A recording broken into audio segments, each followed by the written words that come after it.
హల్లెలూయా. గడిచిన వారము నుండి మరి యొక్క దినమును తండ్రి మనకు ప్రసాదించి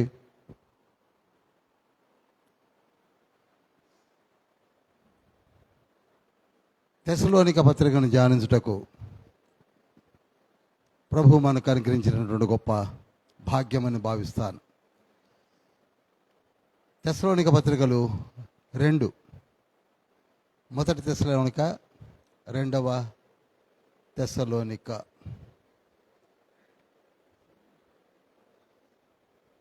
మనము వాక్య ధ్యానములోనికి వెళ్ళే ముందు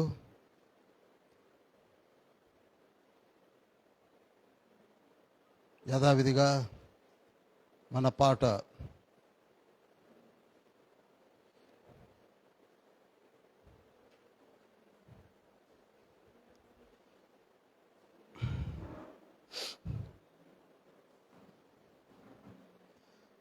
ఒడ్డు చేరిని ఎదుట నిల్చినప్పుడు రక్షక ఒక ఆత్మనైనా తేక సిగ్గుపడి పోదునా, ఒక ఆత్మనైనా నేను రక్షింపక యేసువా, ఒక ఆత్మనైనా నేను రక్షింపక యేసువా, వట్టి చేతులతో నిన్ను దర్శించుట తగునా, వట్టి నిన్ను దర్శించుట తగునా, యేసువా నా స్వరక్షణ నిశ్చయం బువైన దే అయిన ఫలితంబు చూడ కష్టపడనైతినే,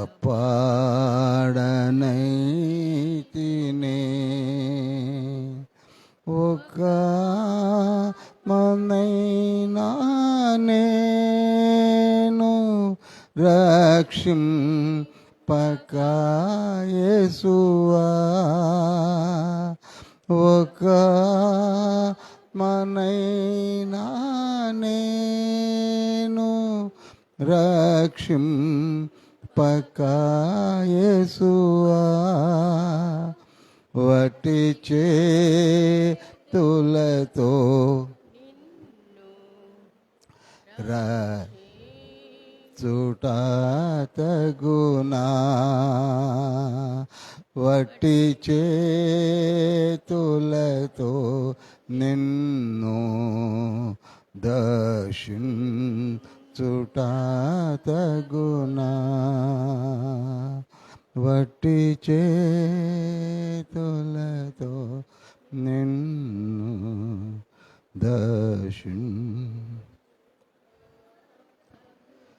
మిక్కిలి ప్రేమ కనికరం కలిగిన మహోన్నతుడా, పరిశుద్ధుడా, పరలోకపు తండ్రి, మమ్మల్ని దీవించి చల్లని చక్కటి వాతావరణమును అనుగ్రహించి న్యూ లైఫ్ చర్చిని ఒక వేదికగా ఏర్పరిచి వేంత విద్యను మాకు అనుగ్రహించుటకు సంఘ కాపరిని, సంఘ పెద్దలను, క్రూ మెంబర్స్ను లేవనెత్తి ప్రార్థించిన రీతిలో మీరు మమ్మల్ని నడిపించి మీరు మాతో మాట్లాడటకు ఇష్టపడుతున్న త్రిత్తమైన దేవ, మీ బంగారు పాదం చెంతకు వచ్చి ఉన్నాము. అల్పులము, అయోగ్యులము మీ జ్ఞానమును వదిలివేసి తిరుగుతున్న తరుణములో మీరు మాకు మీ జ్ఞానమును అనుగ్రహించాలని, మేము కూడా మీ కార్యమును జరిగించుటకు మాకిచ్చిన జీవిత సాఫల్యమును ప్రభువా మీ పాదము చెంత పొందుపరిచి విశ్వాసమును గైకొని ప్రార్థనా జీవితంతో అమూల్యమైన రక్తము చేత కడగబడి పరిశుద్ధ నామము ధరింప చేయబడి మీ లేఖనమును ధ్యానించి మీతో సంచరించి ఆత్మతండ్రి కార్యములు జరిగించినట్లుగా వచ్చిన ప్రతి బిడ్డతో సూటిగా మాట్లాడమని ఆకాశ వాక్యళ్ళు విప్పి మా మనోనేత్రములు వెలిగించి సమస్త మహిమ ఘనత ప్రభావాలు మీరు మాత్రమే పొందినట్లుగా వచ్చిన మాతో రానైన బిడ్డలతో మాట్లాడమని యేసయ్య నామములో అతి వినయంతో వేడుకుంటున్నాం పరమ తండ్రి. Amen, amen, amen. తెస్సలోనిక పత్రిక జాగ్రత్తగా ధ్యానించవలసినటువంటి పత్రిక. 2 పత్రికలను రాశాడు పరిశుద్ధుడైనటువంటి పౌలు గారు. పౌలు గారు రాసిన పత్రికలు 14. ఎన్నండి? 14.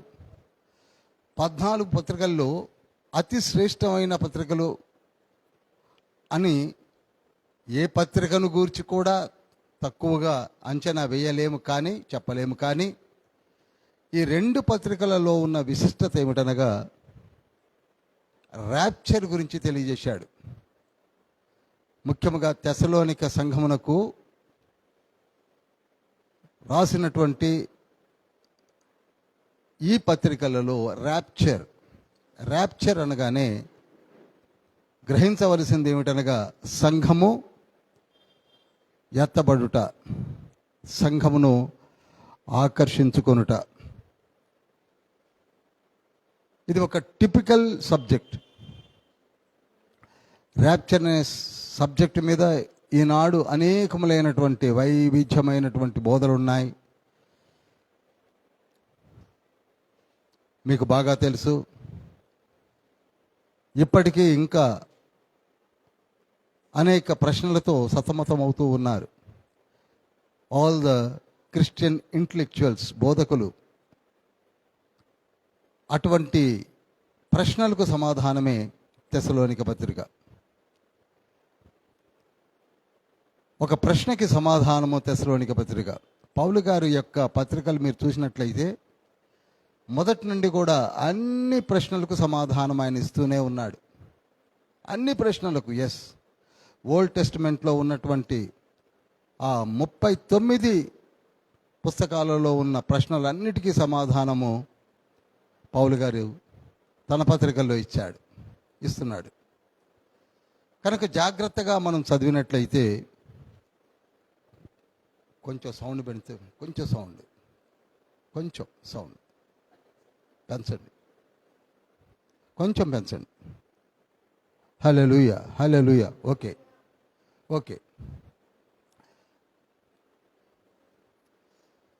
కనుక జాగ్రత్తగా మీరు ధ్యానించవలసిందిగా నేను మళ్ళా మిమ్మల్ని వేడుకుంటున్నాను. ఈ తెస్సలోనిక పత్రిక మొదటిది క్రీస్తు శకము 50లో రాయడం జరిగింది. ఎప్పుడండి? 50. మీకు ఇచ్చినటువంటి ఒక స్టేట్మెంట్ ఇచ్చాము, informative statement regarding books, writers and places. Me front బైబిల్లో పేజీ మీద మీరు పేస్ట్ చేసుకున్నట్లయితే మీకు చాలా ఉపయోగకారిగా ఉంటుంది. 50లో ఇక్కడ ఒక చిన్న విషయాన్ని మీకు తెలియజేస్తాను. అదేమిటనగా పౌలు గారు రాసిన 14 పత్రికలలో మొట్టమొదటి పత్రిక ఇదే. 50. మీరు ఆ స్టేట్మెంట్ చూస్తేనే అర్థమవుతుంది. 2వ సంవత్సరం రాసింది ఏమిటనగా 2వ తెస్సలోనిక ప్లస్ గలతీ, అలా ఆరంభం అవుతుంది. అనగా recorded evidence given by the intellectuals or scholars. First epistle పత్రిక రాసింది మొదటి తెస్స అండ్ 2వ తెస్స అని చెప్పవచ్చు. 50-51 ADలో. స్థలము కొరింథీ సంఘం నుండి రాశాడు. కొరింథీ సంఘం నుంచి రాశాడు. ఈ పత్రిక రెండింటిని ఎక్కడి నుంచి రాశాడండి? కొరింథీ సంఘం నుంచి రాశాడు. తెస్సలోనిక యొక్క జనాభా సంఖ్య ఎంత అంటే సుమారు 2 లక్షలు ఉంటారు. 2 lakhs of people are there. తెస్సలోనికలో ఎంత జనాభా ఉన్నారండి? 2 లక్షలు. మన కొత్తగూడెం ఎంత ఉన్నారండి? 1.6 అంటున్నారు. 1,60,000 అని సుమారుగా చెప్తున్నారు. ఇటు చుట్టుపక్కల కలిపి కూడా 1.6 lakhs of population are there. మరి యెరూషలేములో ఇప్పుడు ఎంతమంది ఉన్నారండి చెప్పాలి? 90. Very good, praise the Lord, చప్పట్లు కొట్టండి. 97.5. మార్నింగ్ చెప్పినట్టున్నా కదా మీకు. మార్నింగ్ ఏదో సందర్భంలో చెప్పాను, బాగానే గుర్తుపెట్టుకున్నారు. 97.4 చేంజ్ ఉంది, అనగా 97.5 ఆర్ 97. 97 లక్షలు కలిగినటువంటి యెరూషలేము ఈనాడు ప్రపంచాన్ని వణికిస్తున్న అగ్రదేశములనే విస్మయం పొందించే దేశంగా మార్చివేశాడు తండ్రి. హల్లెలూయా. ఏది ఏమైనప్పటికీ తండ్రిని ఆనుకుని ఉన్న పట్టణాలు, దేశాలు విస్తరించబడుతున్నాయి, దీవించబడుతున్నాయి, లేవనెత్తబడుతున్నాయి, అద్భుతమైన రీతిలో వాడబడుతూ ఉన్నాయి. అదేవిధంగా ఈ 2 లక్షలు జనాభా కలిగినటువంటి తెస్సలోనిక పట్టణానికి పరిశుద్ధుడైనటువంటి పౌలు వెళ్ళి అక్కడ సువార్తను ప్రకటించి ఒక సంఘమును స్థాపించాడు. తెస్సలోనిక అనేది మీరు 4వ పటాన్ని చూస్తే, మన బైబిల్ చివరిలో 4వ పటాన్ని చూస్తే, అది ఒక మాసిదోనియా ప్రాంతమునకు ఆనుకొని ఉన్న ఒక రేవు పట్టణం. అది లాస్ట్ పేజ్లో ఉంటుంది మీకు. మాసిదోనియా కిందనే ఉంటుంది తెస్సలోనిక. అది సీపోర్ట్, అది ఒక రేవు పట్టణము చెప్పాలి. అది సీపోర్ట్ కనపడదు అనుకుంటున్నాను. హల్లెలూయా. దీన్ని ఒకప్పుడు ఈ పట్టణానికి ఈ పేరు, ఈ దేశంను ఏలిన వారు ఎవరనగా కెసెండర్, గ్రీకుల రాజు అయినటువంటి కెసెండర్ ఈ తెస్సలోనిక పట్టణాన్ని కట్టాడు. మరలా నేను డీటెయిల్స్లోనికి వెళ్ళను, ఎందుకనగా అలెగ్జాండర్ మరణించిన తర్వాత 4 భాగాలుగా ఆ ప్రాంతమంతా విభాగింపబడి, తూర్పునకు యాంటిగోనస్ అని, పడమనకు కెసెండర్ అని, ఉత్తరానికి సెల్యుకీయులని, దక్షిణానికి టలోమియులని చెప్పాను. కనుక ఈ పడమర రాజ్యంను ఏలిన రాజు పేరు ఏం పేరండి? కెసెండర్. ఈ కెసెండర్ భార్య పేరు తెస్సలోనిక. ఈవిడ అలెగ్జాండర్ చెల్లెలు. ఇవి కొంచెం మీకు గుర్తుండడం మంచిది, అందుకే చెప్తున్నాను మరలా. మీరు కూడా రేపటి దినాన బైబిల్ స్టూడెంట్స్ని ఏర్పరచుకున్నప్పుడు చెప్పడానికి వీలుగా ఉంటుంది. ఫిలిప్పి పట్టణాన్ని కూడా ఫిలిప్ పేరిటే కట్టబడింది. ఫిలిప్ ఎవరో కాదు, అలెగ్జాండర్ యొక్క తండ్రి. మనం చూస్తున్నామే ఫిలిప్పీనకు, మాసిదోనియా ప్రాంతమైన ఫిలిప్పీనకు వెళ్ళి, మీకు బాగా గుర్తుంది కదండి, ఆ స్త్రీని మార్చిన పౌలు గారు. ఆ ఫిలిప్పి పట్టణము కూడా ఎవరి పేరిట కట్టబడింది? అలెగ్జాండర్ తండ్రి పేరిట. తెస్సలోనిక అలెగ్జాండర్ చెల్లి పేరిట. గుర్తుంచుకోండి, పేరు వెరీ సింపుల్, చాలా బాగుంటుంది. ఎందుకనగా Alexander is a great warrior. Medieval డేస్లో అటువంటి ఒక చక్రవర్తి లేడని చెప్పవచ్చు. పోతే యవనస్తుడే యవన కాలంలోనే చనిపోయాడు. ఇక్కడ పత్రికను మొదలు పెడుతూనే, తండ్రి అయిన దేవుని యందును ప్రభు అయిన యేసుక్రీస్తునందును ఉన్న దశలోనికైల సంఘమునకు పౌలును, సిల్వానును, తిమోతిను శుభమని చెప్పి రాయునది. కృపయు సమాధానమును మీకు కలుగును గాక. ఇక్కడ గమనించినట్లయితే ఉత్తరము మొదలు పెడుతూనే తెస్సలోనికీల సంఘమునకు పౌలు అనే రైటర్ పేరు చెప్తూ, సిల్వాను, తిమోతియు అని 2 బ్రదర్స్ను కలుపుకొని చెప్తున్నాడు. సహదాసులు అంటాడు, నిజానికి వారు శిష్యులు, కుమారులు వంటి వారు. ఆయన దగ్గర పనిచేసినటువంటి ఒక శిష్యరకము చేసినటువంటి శిష్య బృందము. How much respect he has given to them. వారు ఎలా ఇచ్చారు, ఈయన ఎలా ఇచ్చారు, ఇక్కడ అడ్రస్లోనే కనపడుతుంది.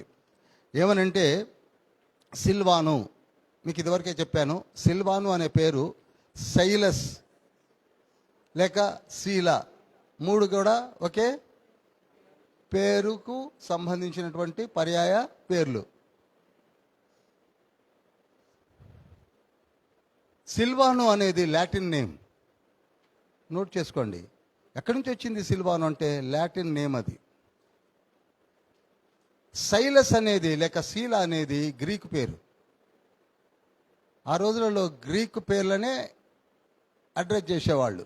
శీల అనగా ఇంగ్లీష్లో సైలస్ అన్నాం, అది గ్రీకు పేరు. సిల్వాను అనేది లాటిన్ నేమ్. సిల్వానేయస్ అని కూడా పిలిచేవాళ్ళు, కానీ సిల్వాను లేక సిల్వనేస్ అని పిలిచేవాళ్ళు. ఇది లాటిన్ నేమ్. అండ్ ఆల్సో ఈ శీల రోమన్ సిటిజన్షిప్ కలిగిన ఉన్నాడు. పౌలు గారికి ఉంది, శీలకి కూడా ఉంది. ఆ రోజులలో రోమన్ సిటిజన్షిప్ కలిగిన వారిలో ఇతను కూడా ఒక వ్యక్తి. చాలా జాగ్రత్తగా గుర్తుంచుకోవాలి. ఆ రోజులలో రోమన్ సిటిజన్షిప్ ఉన్న వారిని ఎవరిని ముట్టుకోవడానికి భయపడేవాళ్ళు. అందుకే శీల అన్నా కూడా ఒక అంత జంకు అనేది ఆ రోజులలో దైవజనులుగా ఒక హెచ్చింపు అయితే, రెండవది వారికి సిటిజన్షిప్ కూడా ఉంది. రోమన్ సిటిజన్షిప్ వారు కలిగి ఉన్నారు. ఈ తెస్సలోనికను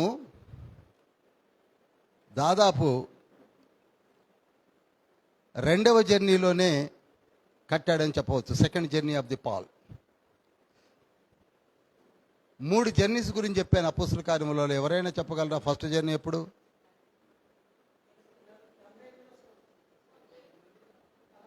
మొదలు చెప్తే చాలండి. ఫస్ట్ జర్నీ ఎప్పుడు స్టార్ట్ అయింది? 48. Very good. సెకండ్ జర్నీ ఎప్పుడు స్టార్ట్ అయింది? 50. థర్డ్ జర్నీ ఎప్పుడు స్టార్ట్ అయింది? 52. Very good. కనుక ఈ 3 జర్నీస్లో సెకండ్ జర్నీలో కట్టాడు ఈ సంఘాన్ని. ఈయన 3 జర్నీస్ విస్తృతంగా తిరిగి సెకండ్ జర్నీలో కట్టాడు. దేనిని? తెస్సలోనికని. అపోస్తుల కార్యములు 17వ అధ్యాయంలో మనకు క్లియర్గా కనపడుతుంది. ఆయన 1 నుంచి దాదాపుగా 3 వచనాల్లో ఆ తెస్సలోనికలో చేరి తర్కిస్తూ చాలా గొప్ప పరిచర్య చేశాడు. ఇంతవరకు ఉపోద్ఘాతంగా మనం గుర్తుంచుకున్నట్లయితే తను ప్లస్ సిల్వాను ప్లస్ తిమోతి ముగ్గురు కూడా శుభమని చెప్పి వ్రాయనది అన్నాడు. వీరు ఈ పత్రికను రాసింది ఎప్పుడు చెప్పాను? 50 AD. అప్పటికే వీళ్ళు అపోస్తులు అయిపోయారు. ఇదొకటి గుర్తుంచుకోవాలి. వీళ్ళు ఏమయ్యారు? అపోస్తులు అయ్యారు. అనతి కాలంలోనే గొప్ప ఎదుగుదల వచ్చింది. ఆ రోజులలో ఉన్న తపన, తీవ్రత, ప్రార్థన, పఠనము చాలా అద్భుతంగా మనలాగా లేదు. మనము ఈరోజు చదివితే మళ్ళీ ఎప్పుడో వారానికి తీస్తాం. వాళ్ళు అలా కాదు. వాళ్ళు డెడికేటెడ్ మైండ్షిప్ ఈజ్ దేర్. కనుక అపోస్తుల కార్యములు 15వ అధ్యాయం 22వ వచనంలో బర్సబ్బా అనే మారు పేరు కలిగినటువంటి యూదా, ఈ శీలలు బ్రదర్స్ అయి ఉన్నారు. అప్పుడు సహోదరులే, నాట్ ఈవెన్ ప్రాఫిట్స్. ఆ తర్వాత అదే అపోస్తుల కార్యములు 15వ అధ్యాయం 32వ వచనంలో వాళ్ళు ప్రవక్తలు అయ్యారు. చూసారా?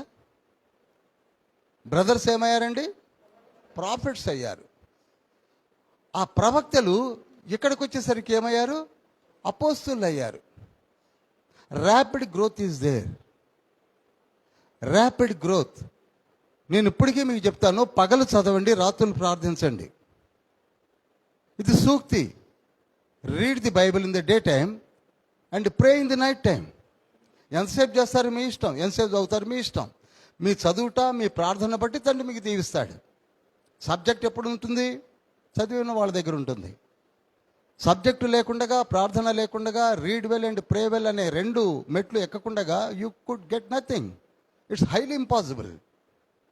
నేను బోధిస్తాను ఏం బోధించలేవు. ఎందుకు బోధించలేవు? ఇక్కడ స్టఫ్ లేదు. మార్కు సువార్త 1వ అధ్యాయం 22వ వచనంలో, మత్తయి సువార్త ప్రభు చెప్పినటువంటి మాటలను మనం చెప్పాలి అంటే స్టఫ్ ఉండాలి కదండి. స్టఫ్ కావాలి, శక్తి కావాలి, బలము కావాలి. ఇప్పుడు అదే మాటలు ఇక్కడ చెప్తున్నాడు. మేము ముగ్గురము కలిసి గొప్ప పరిచర్య చేస్తున్నాము అన్నాడు. ఇక్కడ పరిచర్యకు యూనిటీ ఈజ్ మోర్ రిక్వైర్డ్. పౌలు గారితో ఎంతమంది కలిశారు? ఇప్పుడు మంచి శిష్యులు 2 కలిశారు. ఇక్కడ చాలామంది కలుస్తూ వస్తున్నారు. ఒక సందర్భంలో చెప్తున్నాడు.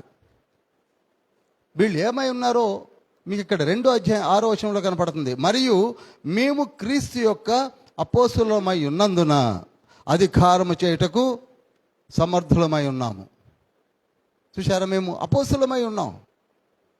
ఈనాడు రికగ్నైజ్ చేయాలి పాస్టర్స్ని. వాళ్ళు ముగ్గురు అపోస్తులు అయి ఉన్నారు. ఒక పౌలు గారి అపోస్తులుడు కాదు. Silas and Timothy. అపోస్తుల కార్యం 16వ అధ్యాయంలో తిమోతి చిన్నవాడు, శీలా 15వ అధ్యాయంలో చిన్నవాడు. ఎప్పుడు అపోస్తులు అయ్యారు? ర్యాంక్ను పెంచుకున్నారు, కష్టపడుతున్నారు. మనం ఇప్పుడు 1000 ఏళ్ల పరిపాలన తర్వాత దేవుని రాజ్యంలో వారి ఇళ్లను చూస్తే మనకు ఆశ్చర్యం కలుగుతుంది. ఎందుకనగా వారు ఎంత కష్టపడుతున్నారో, పరలోకంలో వారి కొరకు సిద్ధపరిచినటువంటి ఇళ్లను చూడాలి మనం. హల్లెలూయా. ఇక పత్రికను రాస్తూ ఒక అద్భుతమైన మాటను తండ్రి లిఖింపజేశాడు. అదేమిటనగా 5వ వచనం, దయచేసి చదవండి. మీరెరిగి ఉన్నట్టు మేము ఇచ్చకపు మాటలనైనను ధనాపేక్షను కప్పిపెట్టు వేషమునైనను ఎన్నడను వినియోగించలేదు. ఇందుకు దేవుడే సాక్షి. మరియు మేము క్రీస్తు యొక్క అపోస్తలులమై ఉన్నందున 1:5 చదవండి దయచేసి. 1వ అధ్యాయం 5వ వచనం. మా సువార్త మాటతో మాత్రము కాక శక్తితోనూ పరిశుద్ధాత్మతోనూ సంపూర్ణ నిశ్చయతతోనూ మీ వద్దకు వచ్చి ఉన్న సంగతిని మీకు తెలియను. ఇక్కడ మనకి ఒక చిన్న మూలం చెప్తాను. Why we're not getting the word of God. మనకు ఎందుకు దేవుని వాక్యము అందటము లేదు, విత్తబట్టం లేదు అనగా, ఈ వాక్యమును లేక దేవుని మాటలను సాధారణమైన మాటలుగా తీసుకొని వస్తున్నాం. ఆదివారమే కావచ్చు, అది మీటింగ్సే కావచ్చు, మరి ఏ స్పెషల్ రిట్రీట్సే కావచ్చు. ఎలా వస్తున్నామంటే అలవోకగా వస్తున్నాము, అలవోకగా వింటున్నాము, అలవోకగా ధ్యానిస్తున్నాము. మర్చిపోకండి, అలవోకగా అనే మాట తీసేయండి. This is most powerful words. దేవోక్తి అంటారు దీన్ని. ఏమంటారండి? ప్రతి మాటను ఏమంటారు? దేవోక్తి. దేవోక్తి అనగా దేవుడు అనుగ్రహించిన వాక్కు. ప్రవక్తల ద్వారా మనము చెప్పేటప్పుడు కూడా పరిశుద్ధాత్మ తండ్రి పౌలు గారి ద్వారా తెస్సలోనిక సంఘమునకు రాయించి ఇచ్చిన దేవోక్తి. కరెక్ట్గా చెప్పాలంటే ఇది ప్రొనౌన్సియేషన్. అటువంటి దేవోక్తులు మీ యొద్దకు నేను పంపుతున్నాను. అవి మామూలు మాటలు కావు అంటున్నాడు. ఏమంటున్నాడు? శక్తి కలిగిన మాటలు. ఇప్పుడు మనం మాట్లాడుకునే మాటలు మామూలు మాటలు కావండి, ఇవి శక్తి కలిగిన మాటలు. ఇక్కడ వెరీ క్లియర్గా అంటున్నాడు, సంపూర్ణ నిశ్చయతతోనూ శక్తితోనూ పరిశుద్ధాత్మతోనూ వచ్చాయి. మాట మాత్రముతో కాదు. ఈనాడు ఆదివారాలు కూడా దైవజనులు బోధించే ప్రతి మాట అది ఒక పవర్ఫుల్ సీడ్. అందుకే తండ్రి అన్నాడు, మీరు చెప్పండి, చెప్పడం వరకే మీ డ్యూటీ. ఆ power and it's working nature నేను చూసుకుంటాను అంటున్నాడు. శక్తి కలిగిన మాటలు, ఏదో ఉబుసుపోక మాట్లాడుకునే మాటలు కావివి. రాసే మాటలు కానీ వినే మాటలు కానీ అన్నీ కూడా శక్తి కలిగినవి. మనం నిర్లక్ష్యంతో వినవద్దు. అందుకే మార్కు సువార్త 4:24 వచనంలో కూడా మీరేమి వినుచున్నారో జాగ్రత్త అన్నాడు. ఏమి వినుచున్నారో జాగ్రత్త అంటే మామూలు మాటలు కావు, శక్తి కలిగిన మాటలు అని అర్థం.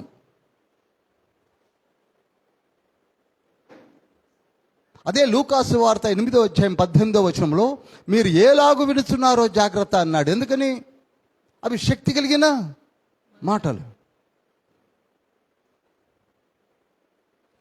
మార్కు సువార్త 12:24 వచనంలో కూడా మీరు దేవుని లేఖనముల యొక్క శక్తిని కనుగొనలేక పొరబడుతున్నారు అంటాడు. మనము ప్రతి మాటను చాలా చులకనగా తీసుకుంటూ తడబడుతున్నాము. ఆ వాక్యం నిన్ను హిట్ చేసినప్పుడు రాత్రుల పూట నిద్ర కూడా పోలేవు. కొందరు ప్రసంగాలు విని హృదయం నొచ్చుకొని మారు మనసు పొంది బాప్తిస్మము తీసుకొని దేవుని సేవ ఎలా చేయగలిగారు? అదే విధంగా తిమోతి కానీ శీల కానివ్వండి, ఏసే పని మారు పేరు కలిగిన బర్నబాస్ కానివ్వండి, వీళ్ళందరూ ఎలా చేయగలిగారు? ఈనాడు మనము కూడా అదే కోవకు వస్తాం. శక్తి కలిగినటువంటి మాటలు అవి. 1 కొరింథీ పత్రిక 4:20 వచనంలో కూడా అదే మాట ఉంటుంది.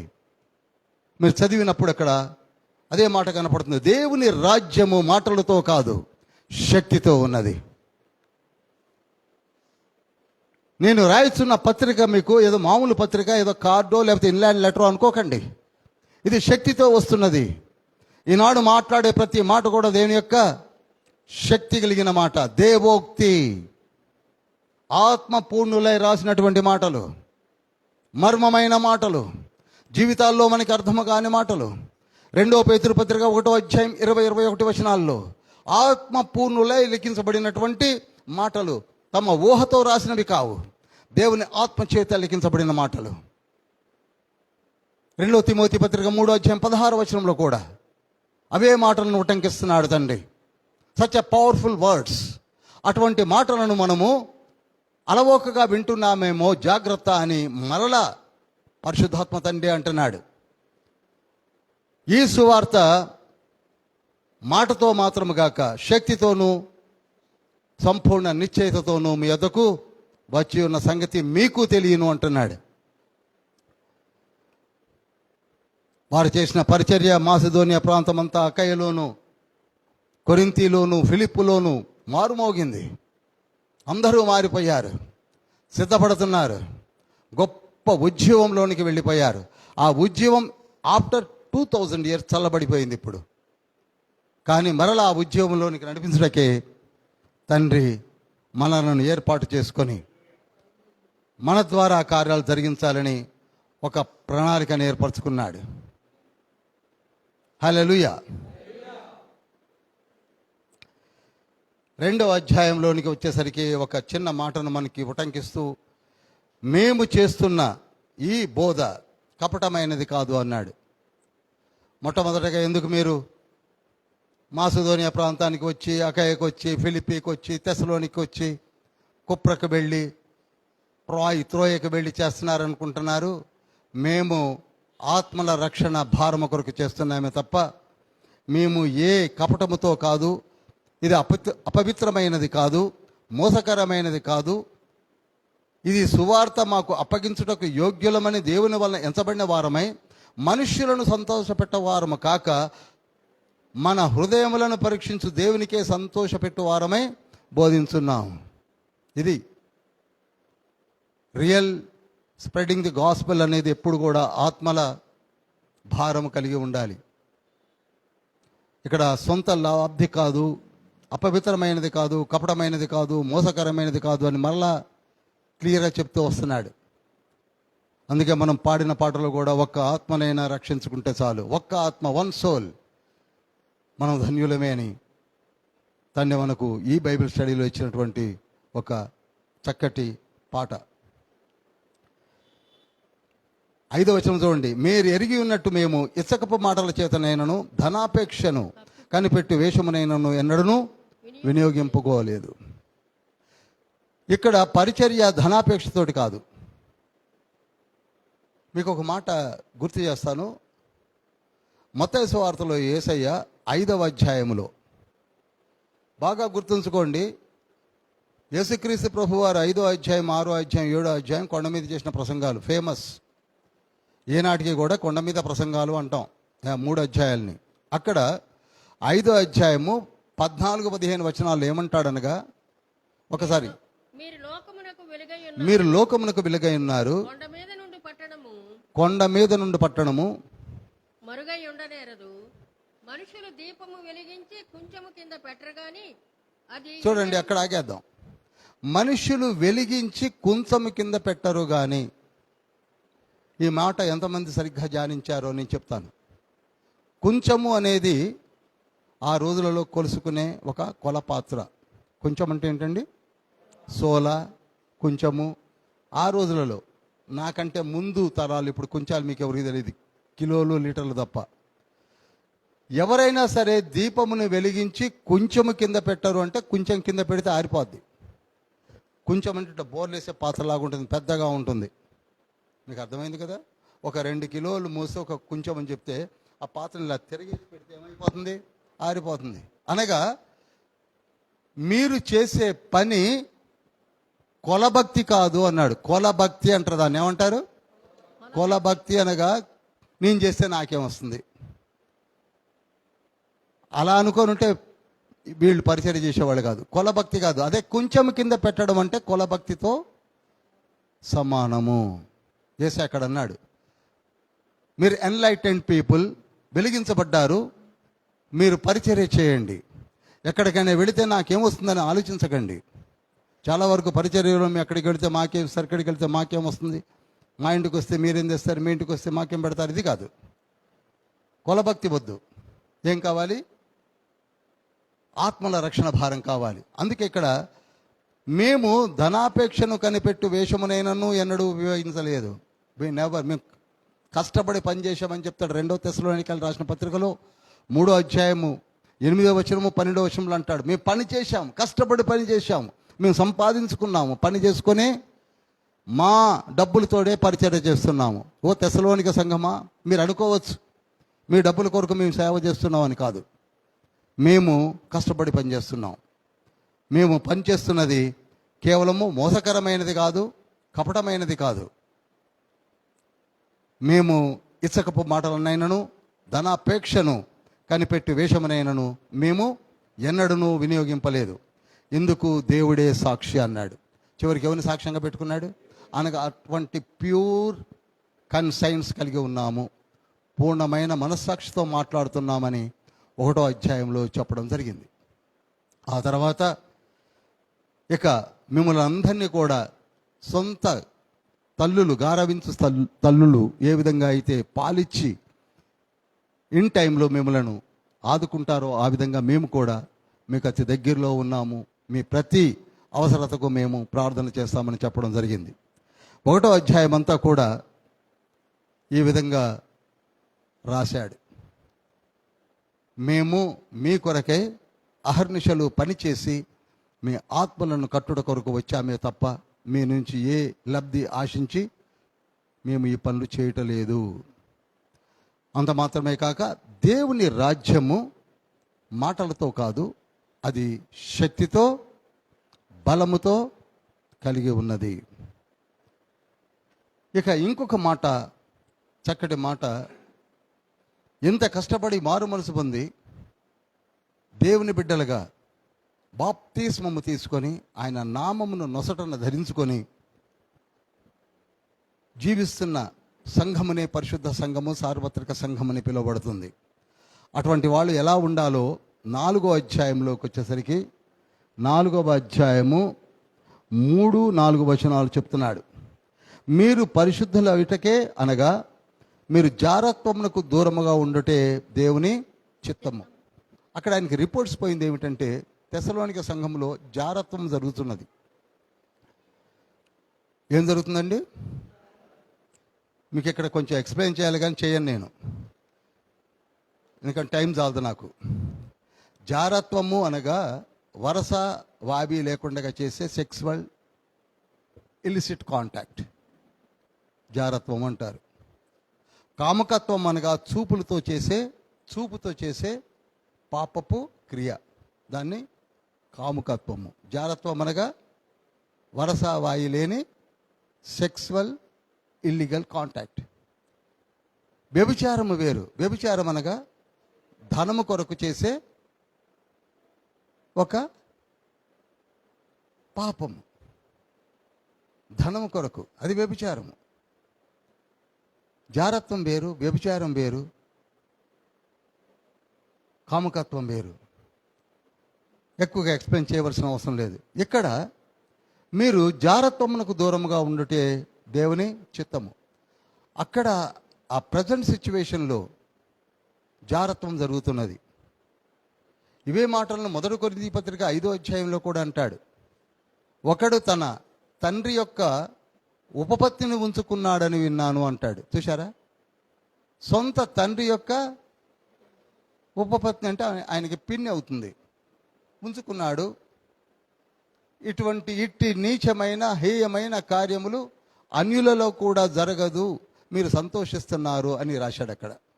కనుక తండ్రి వెరీ క్లియర్గా మరణకరమైన పాపములు అనగానే నంబర్ 1 విగ్రహారాధన, నంబర్ 2 వ్యభిచారము, having illicit contacts with other gender. ఇవి 2 ఇంకా తర్వాత నేను చెప్తాను.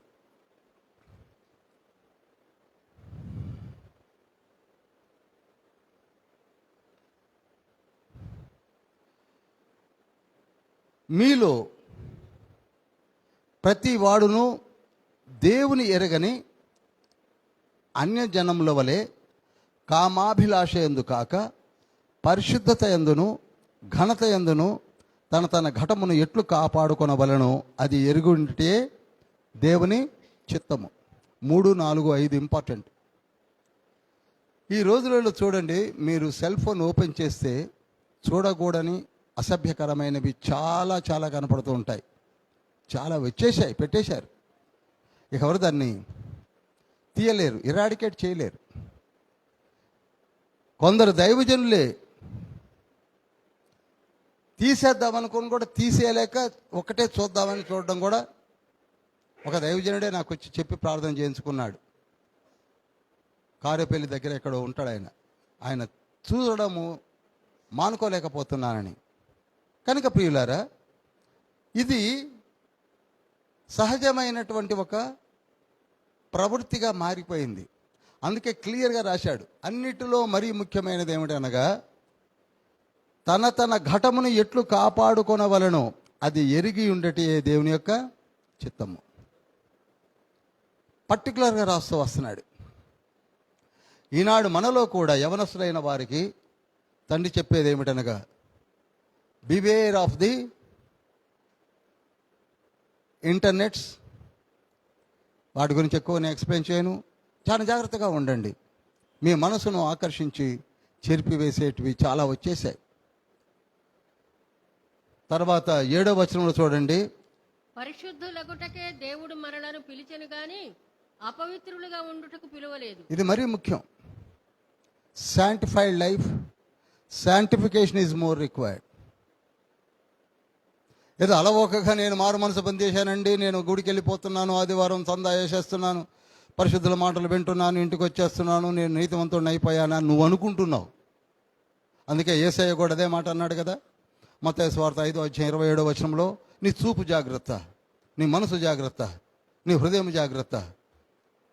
ఎందుకంటున్నాడు అనగా, ఇట్స్ వెరీ వినడానికి హార్డ్గా ఉంది కానీ ఆచరించడానికి ఎంత పెద్ద హార్డ్ ఏం కాదని నేను అనుభవపూర్వకంగా చెప్తున్నాను. If you want to live according to the word of God, it's not that much hard what I feel. పెద్ద కష్టమేమి కాదు. మొట్టమొదట్లో 10 నిమిషాలు ప్రార్థన చేయడం మహా కష్టం అనిపించేది నాకు. ఇప్పుడు అది పెద్ద కష్టమే అనిపించేది నాకు. మొట్టమొదట్లో ఒక 15-20 నిమిషాలు బైబిల్ చదవడం చాలా కష్టం అనిపించేది. అదే ఇర్మియా గ్రంథం 52 అధ్యాయాలు ఒకటింట్లో చదివినోడు నేను. ప్రతి శుక్రవారం ప్రకటన గ్రంథం 22 అధ్యాయాలని చదవందే మూసేవాడిని కాదు. కనుక it's not that much hard and unavoidable పరిస్థితులని చెప్పడానికి ఏమీ కష్టమేం కాదు. అలవాటు, అభ్యాసము కూసు విద్య. మనం అభ్యాసము చేయకనే. కనుక ప్రియులారా, పరిశుద్ధుల అగుటకే తండ్రి మనల్ని పిలిచాడు. ఇంత చేసి, ఇంత కష్టపడి, ఇంత చేసి కొందరు ఎదుగుతున్న తరుణంలో టాపులైన వాళ్ళు ఉన్నారు, ఎదుగుతున్న తరుణంలో పడిపోయిన వాళ్ళు ఉన్నారు, చక్కగా ఎదిగి ఎదిగి ఎదిగి ఎదిగి వెళుతున్న తరుణంలో పడిపోయిన వాళ్ళు ఉన్నారు. అందుకే హెబ్రీ పత్రిక 6:4 వచనంలో పరలోక ధర్మముల దర్శనముల విషయమై అనుభవ జ్ఞానము పొందిన తర్వాత కూడా జారిపోయిన వాళ్ళ గురించి రాస్తున్నాడు. బైబిల్ చదివారు, ఎదిగారు, ప్రార్థించారు, మంచి స్థితిలోకి ఎదిగిన తర్వాత కూడా జారిపోయిన వాళ్ళు ఉన్నారు. కేవలము సెక్సువల్ డిజైర్స్.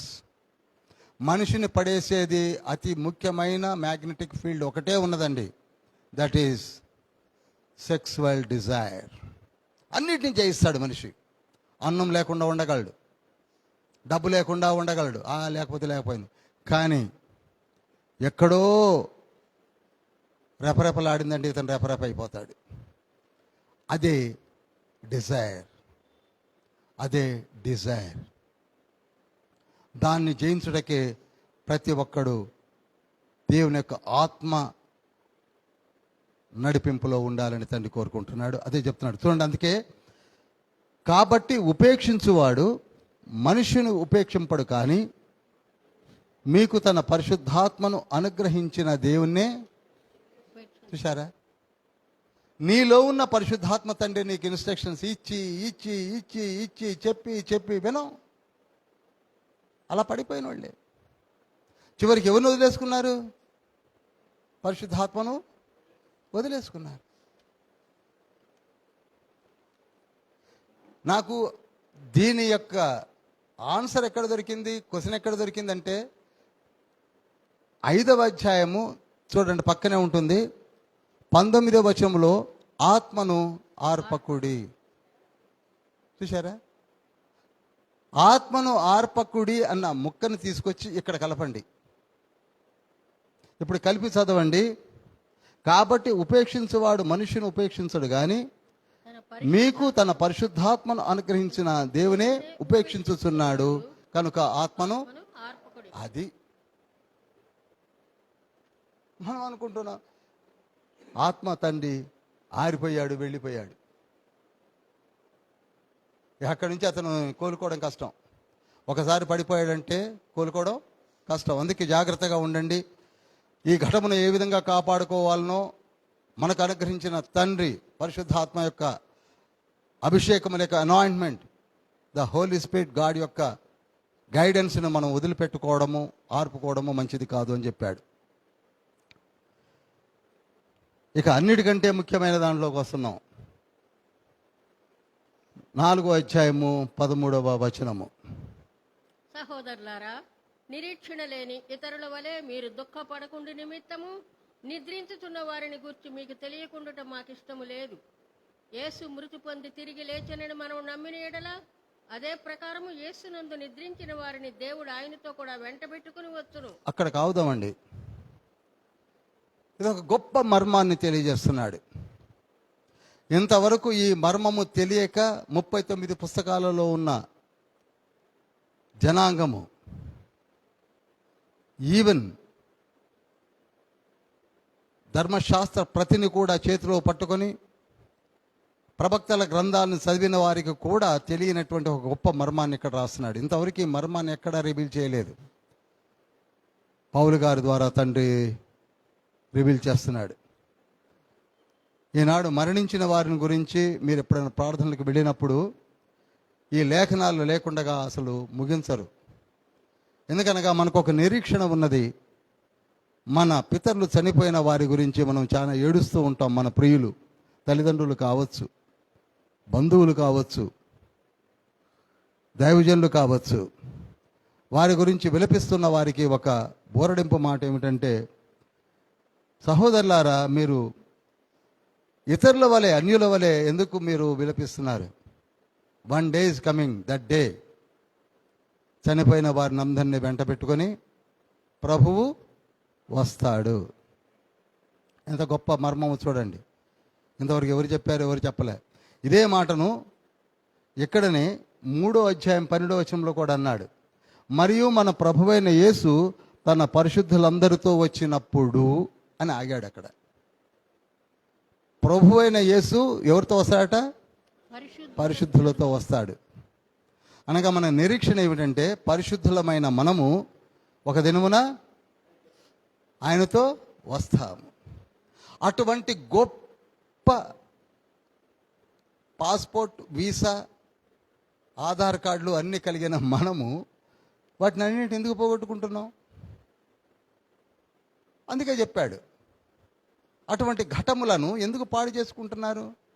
ఎంతో కష్టపడితే కానీ రానటువంటి వీసాలు, పాస్పోర్ట్స్, రక్షణ సర్టిఫికేషన్స్ అన్నీ కూడా హెవెన్లో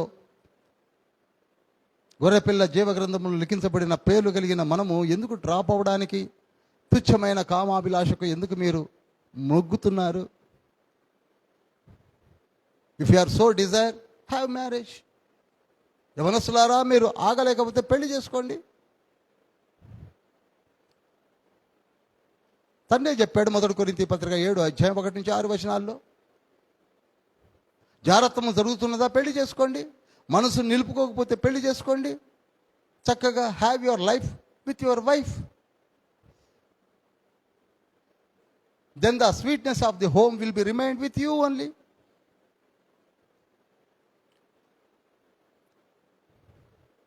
పరిస్థితి చాలా వరకు ఇది ఒక బర్నింగ్ క్వశ్చన్స్ ఇవన్నీ. ఏమండి, మేము 30 ఏళ్ళ వరకు 40 ఏళ్ళ వరకు సెటిల్ కాలేకపోయాం, పెళ్ళిళ్ళు చేసుకోలేకపోయాం, ఎవరిని అణుచుకోలేకపోతున్నాం, ఏం చేయాలి? ఇవి పెద్ద క్వశ్చన్స్ ఈరోజు. ఏం చేయాలా? తండ్రి చెప్పాడు, పెళ్లి చేసుకో. అంతకు తగ్గ సామెత ఉంది కదా తెలంగాణలో, అంతకు తగ్గ డాష్ అంటారు, బొంత ఉంటుంది. తండ్రి ఏర్పరిచినటువంటి ఎముక నీకు రెడీగా ఉంది, పెళ్లి చేసుకో. కానీ జారిపోకు. ఈ నిరీక్షణ ఎవరికట? మనకు ప్రభువు వచ్చినప్పుడు పరిశుద్ధులను తీసుకొని వస్తాడు. హల్లెలూయా. మనకున్న నిరీక్షణ ఏంటి చెప్పండి? మనం తప్పకుండా ప్రభువు యొక్క ర్యాప్చర్, దాన్ని ఏమంటారంటే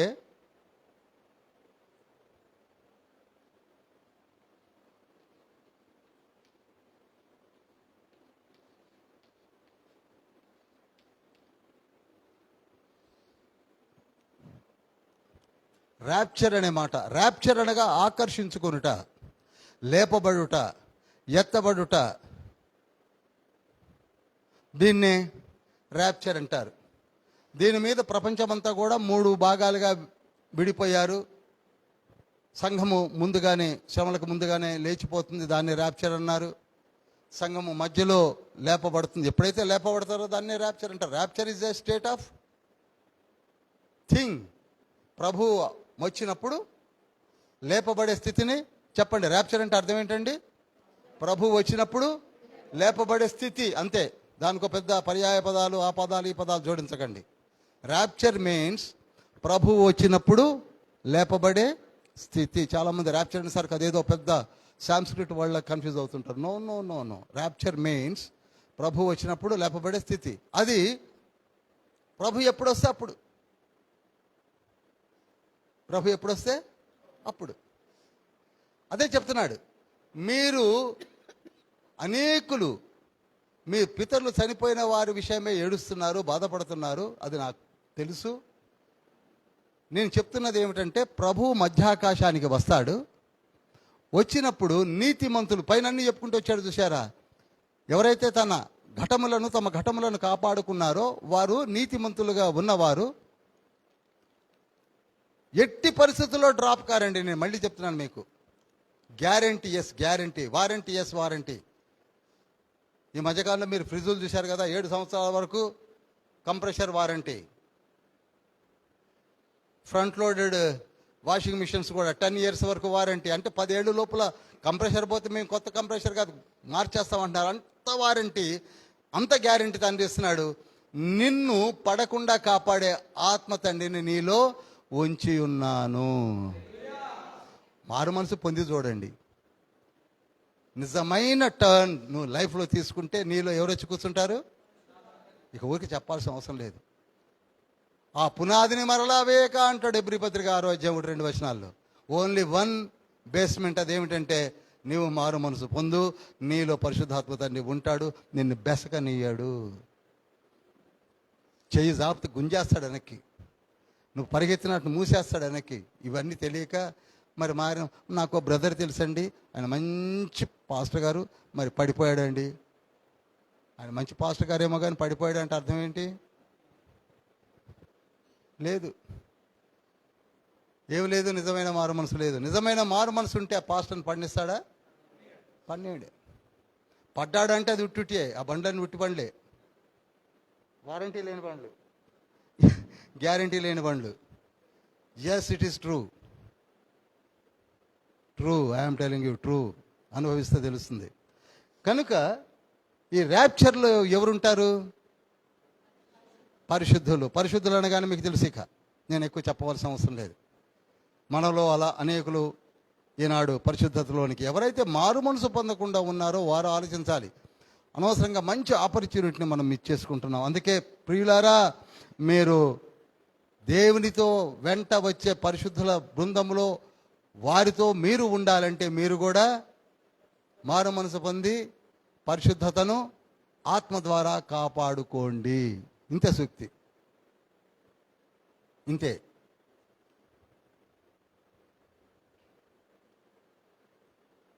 ఈ ర్యాప్చర్ గురించి కొంచెం డీటెయిల్డ్గా చెప్పాలని అనుకుంటున్నాను మీకు. ర్యాప్చర్ గురించి కొంచెం డీటెయిల్డ్గా చెప్తాను. ప్రభువు మధ్యాకాశానికి రావాలి. చెప్పండి, ర్యాప్చర్ అంటే ప్రభు ఎక్కడ అర్థమవుతుంది కదండి, ఎక్కడ సింహాసీనుడై ఉన్నాడో అక్కడికి మనం పోవడం కాదు. మనం ఆయన ఉన్న దగ్గరికి మనం వెళ్ళటంలా, మన కొరకు ఆయనే వస్తున్నాడు. హల్లెలూయా. అది that's the greatness of our Lord. పరిశుద్ధ సంఘము కొరకు, వధువు సంఘము కొరకు ఆయన పరలోకముని వీడి ఎక్కడికి వస్తున్నాడు? మధ్యాకాశానికి. ఇప్పుడు నేను మిమ్మల్ని ప్రశ్నిస్తాను, మధ్యాకాశం ఎక్కడుందని అడిగితే మనం సమాధానం చెప్పలేం. ఎందుకని? ఆకాశముకి ఎంత విశాలత ఉన్నది, అందులో మధ్య ఆకాశం ఎక్కడ అనేది మనం చెప్పలేం. అనగా ఒకటి మాత్రం తెలుస్తుంది, ఆయన ఈ ఆకాశ భూమికి మధ్యలో ఒక స్టేజ్లో వచ్చి ఆగుతాడు. ఎవరు? యేసయ్య. ఎప్పుడైతే యేసయ్య వచ్చి మధ్య ఆకాశంలో ఆగుతాడో నీతిమంతులు కింద నుంచి ఆకర్షించబడతారు. దాన్నే ర్యాప్చర్ అన్నారు. మధ్యాకాశానికి వచ్చే యేసయ్య, మధ్యాకాశానికి, మళ్ళీ జాగ్రత్త చెప్తున్నా, మధ్యాకాశానికి వచ్చే యేసయ్య ఒంటరిగా వస్తాడా? ఇక్కడ ఏమన్నాడు? పరిశుద్ధులు వెంట పెట్టుకొని వస్తాడు. యూదా పత్రిక 17వ వచనంలో కూడా అదే మాట ఉంది. నోట్ చేయండి, చదవనక్కర్లేదు.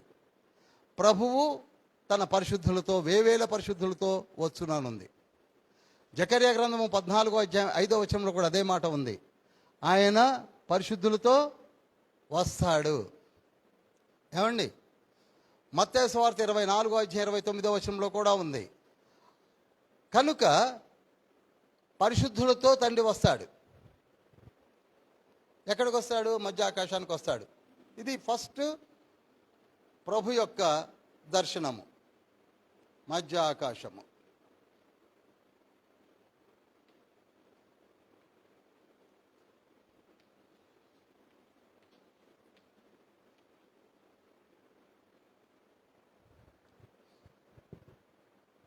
మధ్యాకాశానికి వచ్చినప్పుడు యేసయ్యతో వచ్చే పరిశుద్ధులు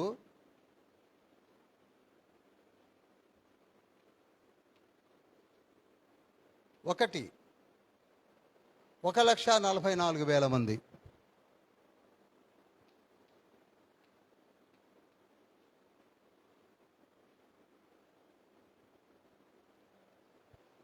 ఈ 1,44,000 మంది ఎక్కడ ఉంటున్నారు?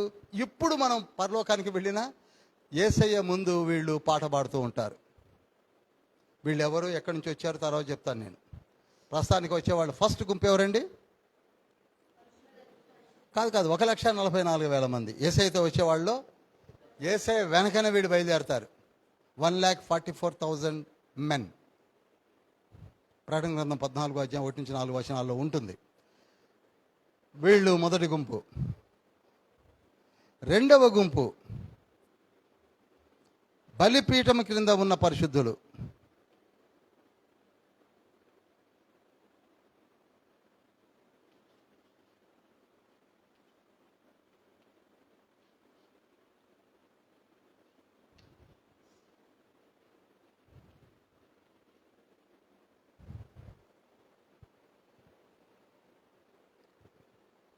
ఎక్కడున్నారు వీళ్ళు? చాలా జాగ్రత్త చెప్పానండి, ఇది అందరికీ మీరు చెప్పాలి. ఎక్కడున్నారు వీళ్ళు? బలిపీఠం కింద. అదేంటండి పరదేశం అంటారు, పాతాళంలో ఉన్నారంటారు, పరిశుద్ధుల చేరంటారు, ఏదో చేరంటారు కదా, బలిపీఠం కింద ఎవరున్నారు అని మీరు ప్రశ్నించవచ్చు. దేవుని వాక్యము నిమిత్తమై, యేసుక్రీస్తు ప్రభు వారి యొక్క సాక్ష్యము నిమిత్తమై చంపబడిన వారు, శిరచ్ఛేదనము గావించబడిన వారు ఎక్కడ పోయి ఉంటారు? చెప్పాలి. బలిపీఠం ఎక్కడుంది? దేవదూతల లోకములో ఉన్నది. దేవదూతల లోకములో పరిశుద్ధాలయం ఉంది. పరిశుద్ధాలయంలో బలిపీఠం ఉంది. అర్థమవుతుందండి? అర్థమవుతుందిగా? ఇవన్నీ లేఖనాల్లో ఉన్నాయో చెప్తున్నాను. ఇవి నిజమేనా అని మీరు క్వశ్చన్ వేసుకోవాల్సిన అవసరం లేదు. దేవదూతల లోకంలో ఉన్నది, పరిశుద్ధాలయంలో ఉన్నది. ఆ బలిపీఠం దగ్గర, ఆ బలిపీఠం క్రింద ఈ ఆత్మలు ఉన్నాయి.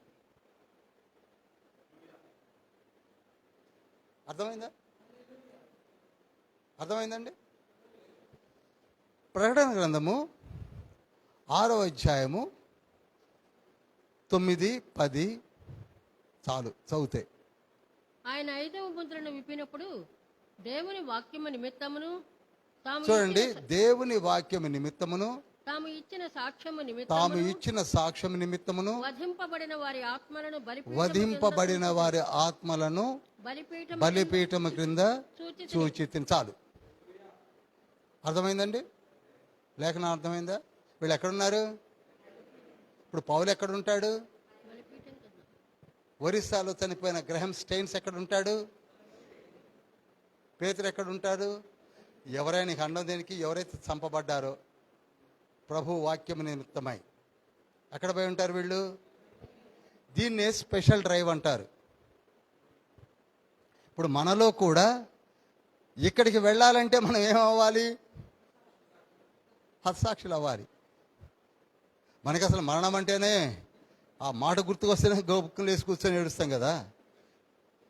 కానీ కొందరు ఉన్నారు, చంపుతావా నన్ను చంపని. పౌలు అన్నాడు, మరణం అంటే మీరు ఎందుకు భయపడుతున్నారయ్యా, నేను చచ్చిపోవడానికి కూడా సిద్ధంగా ఉన్నా అన్నాడు. అందులో అపోస్తుల కార్యములు 21:13 అంటాడు. కనుక మరణం అంటే భయం లేని వాళ్ళు మనలో ఉన్నారు. ఎప్పుడు వస్తుందా తెగువ? దేవుని వాక్యం నిమిత్తం. చంపబడ్డ వాళ్ళు ఎక్కడున్నారు ఇప్పుడు? చాలా గుంపులు ఉన్నారండో, అది చెప్తున్నాను నేను. ఒకే చాటపోయి ఒక కుప్ప ఉన్నారు. వాళ్ళ ఆత్మ శరీరులు, వాళ్ళ దీపాల్లాగా ఉంటారు. వాళ్ళకి ముఖాలు ఉండవు, ఏమీ ఉండవు అని చెప్పుకునేవాడు కూడా ఉన్నారు. కనుక అదే 11 వచ్చింది చదువుతారా? 6:11 ప్రకటన. మరియు వారి వలనే తెల్లని వస్త్రము వారిలో ప్రతివానికి ఇవ్వబడెను. చాలండి. ఇప్పుడు దీపాల్లాగుంటే తెల్లని వస్త్రాలు అవసరమా? చెప్పరు. తెల్లని వస్త్రాలు ఎవరికి ఉంటాయండి? శరీరం ఉన్నోళ్ళకు ఉంటాయి. అవునా? దీపాల్లాగుంటారు, వారికి ఆకారాలు ఉండవు, వారు మాట్లాడరు. వాళ్ళు ఏమంటున్నారు? నాథా సత్యస్వరూపి, ఇంకా ఎందాక నువ్వు తీర్పు తీర్చక ముందువు మా నిమిత్తమై తీర్పు తీర్చవా అని మాట్లాడుతున్నారు. అంటే ఏంటి అర్థం? వాళ్ళకి ఏముంది? నోరుంది. యేసయ్యను ఏం చేస్తున్నారు వాళ్ళు? చూస్తున్నారంటే అర్థం ఏంటి? కళ్ళు ఉన్నాయి, మాట్లాడుతున్నారు, తెల్లని వస్త్రాలు ధరించి ఉన్నారు, బలిపీఠం కింద ఉన్నారు, లేపుతాలు మాట్లాడుతున్నారు వాళ్ళు. మనం ఏమనుకుంటున్నాం? చనిపోయిన వాళ్ళకి ఏమి ఉండదని. నేను చెప్పటం లేదు, లేఖనం చెప్తుంది. బాగా చదవండి. 6వ అధ్యాయం 9, 10, 11 వచ్చాను చదవండి. కనుక రెండవ గుంపు ఎవరండి? ఎస్. ఇక మూడవ గుంపు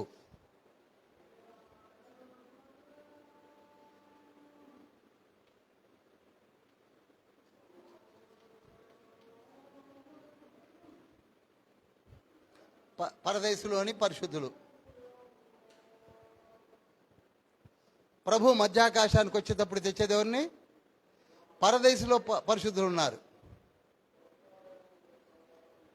ఇదేంటండి పరదేశంలో ఎప్పుడు పరిశుద్ధులు ఉన్నారు అంటే, ఇది కూడా పౌలు గారే రాశారు.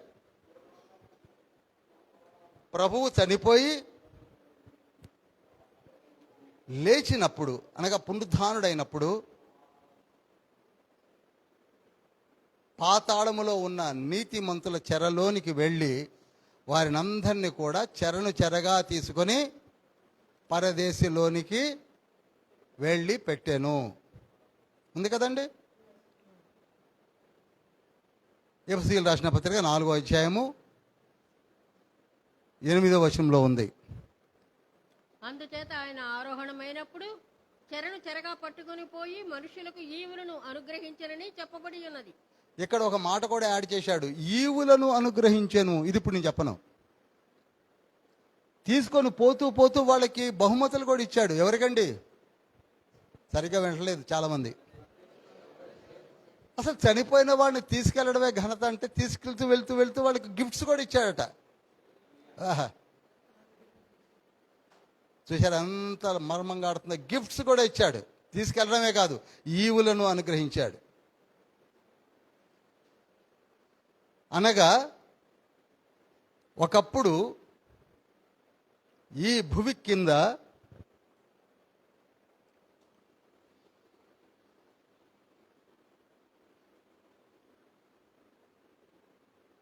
ఇది వాటర్, ఇది భూమి.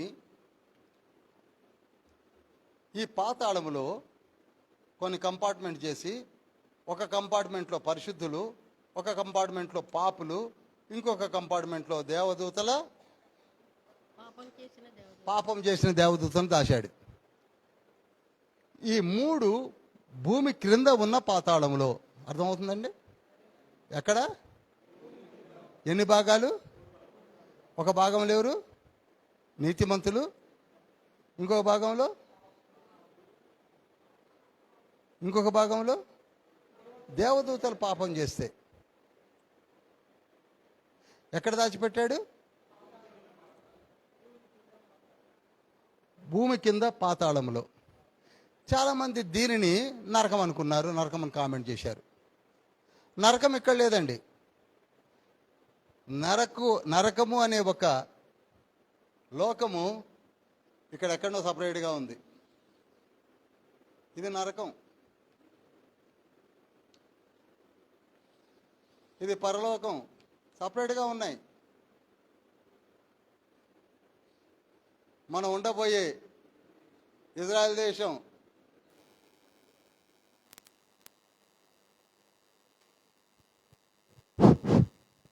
పవర్ పోయినట్టుంది, పర్వాలేదు. చూడండి, నరకం సపరేట్గా ఉంది. ఉందా? మాట్లాడాలండి. నరకం సపరేట్గా ఉంది. ప్రకటన గ్రంథము 20వ అధ్యాయము 15వ వచనంలో ఉంటుంది. నరకం సపరేట్గా ఉంది. ఎక్కడుంది? ప్రకటన గ్రంథము 20వ అధ్యాయము. వద్దులేండి, ఎందుకంటే టైం కలిసి రావాలి మేడం. 8 అయిపోయింది. నేను ఇంకెక్కడనే ఉన్నాను, నరకం దగ్గరనే ఉన్నాను. నరకం నుంచి బయటికి రావాలి నేను. ఎక్కడుందని చెప్పాను? 20వ అధ్యాయము 15. ఇంకొక రిఫరెన్స్ కూడా, మత్తయి సువార్త 25వ అధ్యాయము 41వ వచనము. 25వ అధ్యాయము 41వ వచనం. That is called lake of fire, లేక నరకం అనే సరస్సు అనండి. ఇంకా బాగుంటుంది ముద్దుగా. నరకం అంటే భయం వేస్తుంది, సరస్సు అంటే పర్లేదు ఏదో లేక్ అనుకుంటాం. ఇది ఎక్కడుందంటే ఇక్కడ లేదండి. ఇది ఇక్కడ లేదు, ఇక్కడ లేదు. చాలామంది పాపం కొందరు పాతాళంలో బాధపడుతున్నానని ధనవంతుడు అనేసరికి ఆ నరకం ఇక్కడనే ఉందన్నారు. నో నో నో నో, నరకం అనేది ఇక్కడ. ఇది పాతాళం. పాతాళం చాలా హీట్ ఉంటుందండి. మీరు ఎప్పుడైనా అండర్ గ్రౌండ్కి వెళ్ళారు లేదో? మనలో చాలామంది వెళ్ళిన వాళ్ళు ఉన్నారు. అండర్ గ్రౌండ్కి వెళితే అసలు అక్కడ వెంటిలేషన్ ఉంటుంది, సఫకేషన్ ఎక్కువ ఉంటుంది. అసలు వెంటిలేషన్ ఉండదు. అందుకే పెద్ద పెద్ద ఎగ్జాస్ట్ ఫ్యాన్స్ పెడతారు, వెంటిలేటర్ ఫ్యాన్స్ అని. అసలు గాలి ఉండదు. అది ఒక మాదిరి. అక్కడనే ఒక 40-45 డిగ్రీస్ సెల్సియస్ ఉంటుంది. కానీ ఇక్కడ అలా కాదండి. తచ్చాంత వేడితో ఉంటుంది. అడుక్కు వెళుతున్న కొద్దిగా డ్రిల్ మిషన్ సహితం కరిగిపోతాయని చెప్తారు. అంతటి వేడి ఉన్నది. లేఖనాలు చాలా ఉన్నాయి. కనుక ఇక్కడ ఒక నీతిమంతులు, నీ అనే రాస్తాను, నీ. ఇది పా, ఇది దే. అక్కడ బంధించేశాడు. దేవదూతలు, నీతిమంతులు, పాపులు. ప్రభువు రేపు ఎలాగూ మనకి గుడ్ ఫ్రైడే వస్తుంది. ఆయన చనిపోయేది 3 గంటలకు. రామారామి 3 గంటలకు చనిపోతాడు. చనిపోయి వెళ్ళిపోయేటప్పుడు, అదంతా నేను చెప్పను, 6 గంటల లోపే, 6 దాటిందంటే మళ్ళీ అది సాటర్డేలోకి వెళ్ళిపోతుంది. 6 గంటల లోపే దొంగని తీసుకొని వెళ్ళి పరదేశంలో పెడతానని వాగ్దానం చేశాడు. చేశాడు కదండి. లూకాసు వార్త 23వ అధ్యాయము 43వ వచనం. దొంగని తీసుకొని వెళ్ళి నేడు నీవు నాతో కూడా పరదేశంలో ఉందువని వాగ్దానం చేశాడు. ఆ వాగ్దానాన్ని నెరవేర్చడానికే యేసయ్య నీతిమంతుల చెరలోనికి వచ్చాడు. అప్పుడు ఇంకా యేసయ్య శరీరం ఎక్కడుంది? శిలువలోనే ఉందండోయ్. శిలువకే వేలాడుతూనే ఉంది. శరీరం అక్కడనే ఉంది. యేసయ్య మహిమా శరీరమును దాల్చి ఆ రక్తమును తీసుకొని ఫ్రెష్గా ఫస్ట్ తండ్రి దగ్గరికి వెళ్ళిపోయాడు, పరలోకానికి వెళ్ళిపోయాడు కదండి. అర్థమవుతుంది కదా? హెబ్రీ పత్రిక 9వ అధ్యాయం 22-23 వచనాల ప్రకారంగా ఆయన ఈ మటి శరీరంతో వెళ్ళా, మహిమా శరీరంతో ఆ రక్తాన్ని తీసుకొని పరలోక రాజ్యంలోనికి వెళ్ళాడు. ఎందుకంటే ఆయన రక్తము పరలోక రాజ్యమునకు కావాలి. హల్లెలూయా. కావాలి కనుక తీసుకొని వెళ్ళాడు. ఇప్పుడు చెప్తున్నాను, వెళ్ళి మళ్ళీ వెంటనే ఎక్కడికి వచ్చాడంటే 6 కాకమునిపై దొంగకిచ్చిన వాగ్దానం నెరవేర్చబడాలి కనుక నీతిమంతుల చెరలోనికి వచ్చాడు. యేసయ్య ఇక్కడెక్కడో గొలగతాలో ఉన్నటువంటి యేసయ్య ఈ పరలోకం నుండి ఈ దేవదూతల లోకం నుండి, ఇది దేవదూతల పరలోకం అనుకుందాం, ఇక్కడ నుంచి తిన్నగా ఇక్కడికి వచ్చాడు. ఇక్కడికి వచ్చి ఇక్కడ స్థలం లేకేస్తున్నాను, ఇది పరదేశు.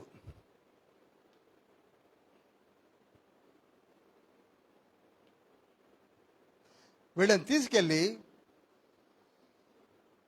ఇక్కడ పెట్టాడు. హల్లెలూయా. అర్థమైందండి? డయాగ్రామ్స్ వేసుకోండి. తిన్నగా ఇది దేవదూత లోకం నుంచి భూమిపైకి వచ్చి నీతిమంతుల చెరలో నుంచి తీసుకొని పరదేశంలో పెట్టాడు. దీన్ని ఎఫెసీయులు రాసిన పత్రిక 4వ అధ్యాయము 8వ వచనంలో రాయబడింది. ఈ మర్మాన్ని కూడా పౌలు గారే ఎఫెసీ పత్రికలో లిఖింపచేశాడు ఆత్మపూర్ణుడే. కనుక ఇప్పుడు మొట్టమొదట 1,44,000 మంది వచ్చారు. బలిపీఠం కింద ఉన్న పరిశుద్ధులు వచ్చారు. మీకు కనపడుతుందో లేదో, అర్థమవుతున్నానేమో. మూడవది పరదేశంలోని వీళ్ళని కూడా వెంట పెట్టుకున్నాడు. 3 గుంపులు రెండర్ అనేసరికి వచ్చేసారు. వాళ్ళందరినీ వెంట పెట్టుకొని ఎక్కడికి వచ్చాడు? మధ్య ఆకాశానికి వచ్చాడు. ఆయన మధ్య ఆకాశంలో నిలబడ్డాడు. పెళ్లికుమారుడు ఇప్పుడు ఎక్కడున్నాడు? ఇప్పుడు ఆయన దగ్గరికి ఎవరు వెళ్ళాలి? మన నాన్నకంటే పెళ్లి కూతురు అందాం. ఎవరు వెళ్ళాలి? పెళ్లి కూతురు అంటే ఏంటి? చక్కగా తయారై బ్యూటీషియన్ దగ్గర వెంట్రుకలు, తల మంచి వేల్స్ గీల్స్ అంతా వేసుకొని, బయట డ్రెస్ వేసుకొని, అందుకే అక్కడ సిద్ధపడినా అనే మాట వాడాడు కదా. పెళ్లి కూతురు ఎలా ఉండాలండి? సిద్ధపడి ఉండాలి. సిద్ధపడి ఉన్న వాళ్ళని తండ్రి ఏం చేస్తాడట? తీసుకోపోతున్నాడు. దాన్నే ర్యాప్చర్ అన్నాం. అయితే ఇక్కడ పౌలు గారు అన్న మాట ఏమిటంటే, ఇప్పుడు ఇక్కడ చెప్పేదే 4వ అధ్యాయం 16వ వచనంలో అంటాడు, మొట్టమొదటగా జీవించుతున్నవారు కాదు కానీ మృతులందిన మృతులు మొదట లేతురు. ఇప్పుడు మృతులు ఎక్కడ ఉంటారు? ఇక్కడికి వస్తారు. ఇది ఖాళీ అయిందండి, ఒక రౌండ్ ఖాళీ అయింది. ఇది చాలామంది ఇంకొక పొరపాటు పడ్డారు. ఈ ముక్కే తీసుకెళ్ళి అక్కడ పెట్టారన్నారు. ఇది ముక్క చేయాల. ఏమండి, ఇప్పుడు సింగరేణి వచ్చి కొత్తగూడెం స్టేషన్లో ఆగింది. కంపార్ట్మెంట్ ఖాళీ అయిందంటే అర్థం ఏంటి? అందులో ఉన్న వాళ్ళందరూ దిగిపోయారు.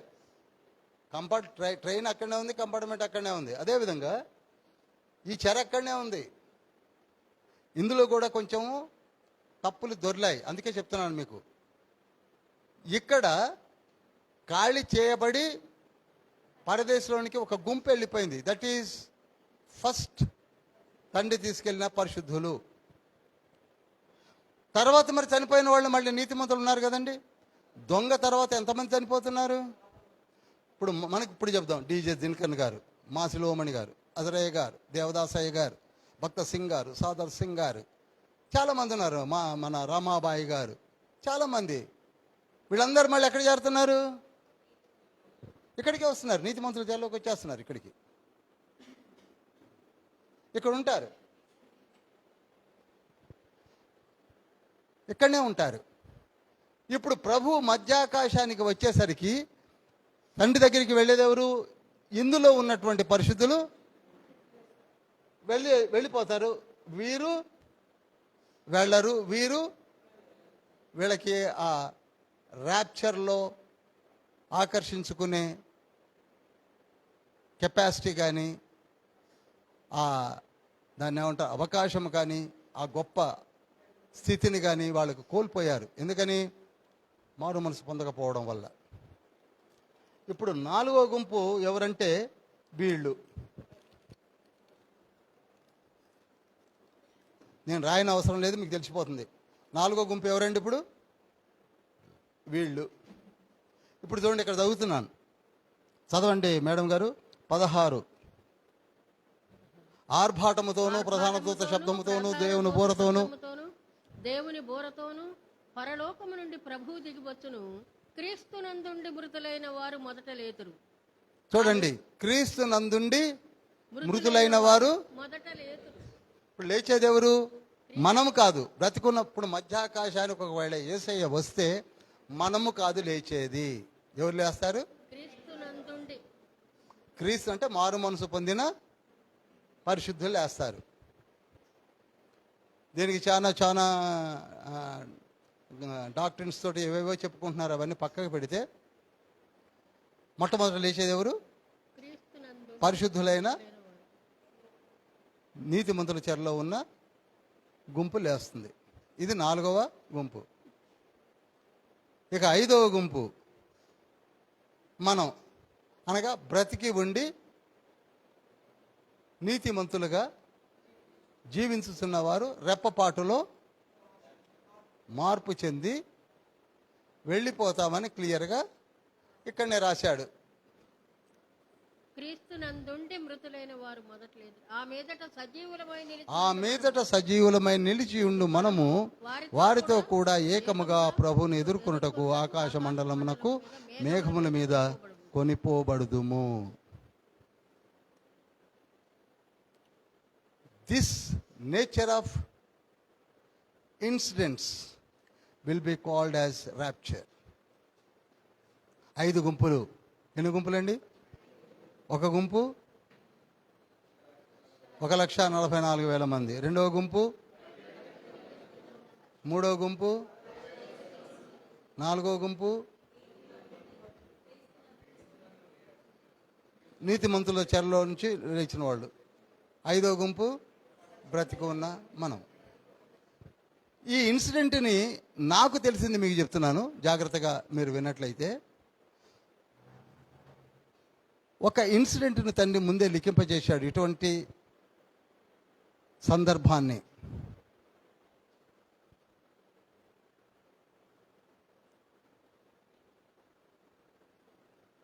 రిబ్కాని పెదనరామ ప్రదేశము నుండి, మాసిదోనియా ప్రాంతము నుండి ఒక వ్యక్తి తీసుకొని వస్తున్నాడు. అతని పేరు ఎలియాజర్. ఎవరండి? ఎవరిని తీసుకొస్తున్నాడు? రిబ్కానే పెళ్లి కుమార్తెను. అన్ని తగిలిచ్చి ఏవే పెట్టాడు మీకు బాగా తెలుసు. 24వ అధ్యాయం అంతా ఉంటుంది. చక్కగా అన్ని తయారు చేసి ముస్తాబు చేసి ప్రార్థించి ఆవిడని తీసుకొని వస్తున్నాడు. అయితే తిన్నగా తీసుకొని అబ్రహాం ఇంటికి తేలా. ఆవిడ మధ్యగా వచ్చేసరికి ఇస్సాకు ఎదుర్కోవడానికి వెళ్ళాడు పొలంలోనికి ప్రార్థన చేయడానికి. ఈ ఇస్సాకును చూసి ఆ పెళ్లి కుమార్తె దిగి ముసుగు వేసుకొని ఈయన ఎవరని ఎలియాజర్ అడిగినప్పుడు ఆయనే నా యజమానుడు అన్నాడు. అదేవిధంగా యేసుక్రీస్తు ప్రభువారు మధ్యాకాశానికి వచ్చిన ఇస్సాకును పోలి ఉంటే, హల్లెలూయా, మనలను తీసుకొని మధ్యాకాశంలోకి తీసుకువెళ్ళిన పరిశుద్ధాత్ముడు ఎలియాజర్ను పోలి ఉన్నాడు.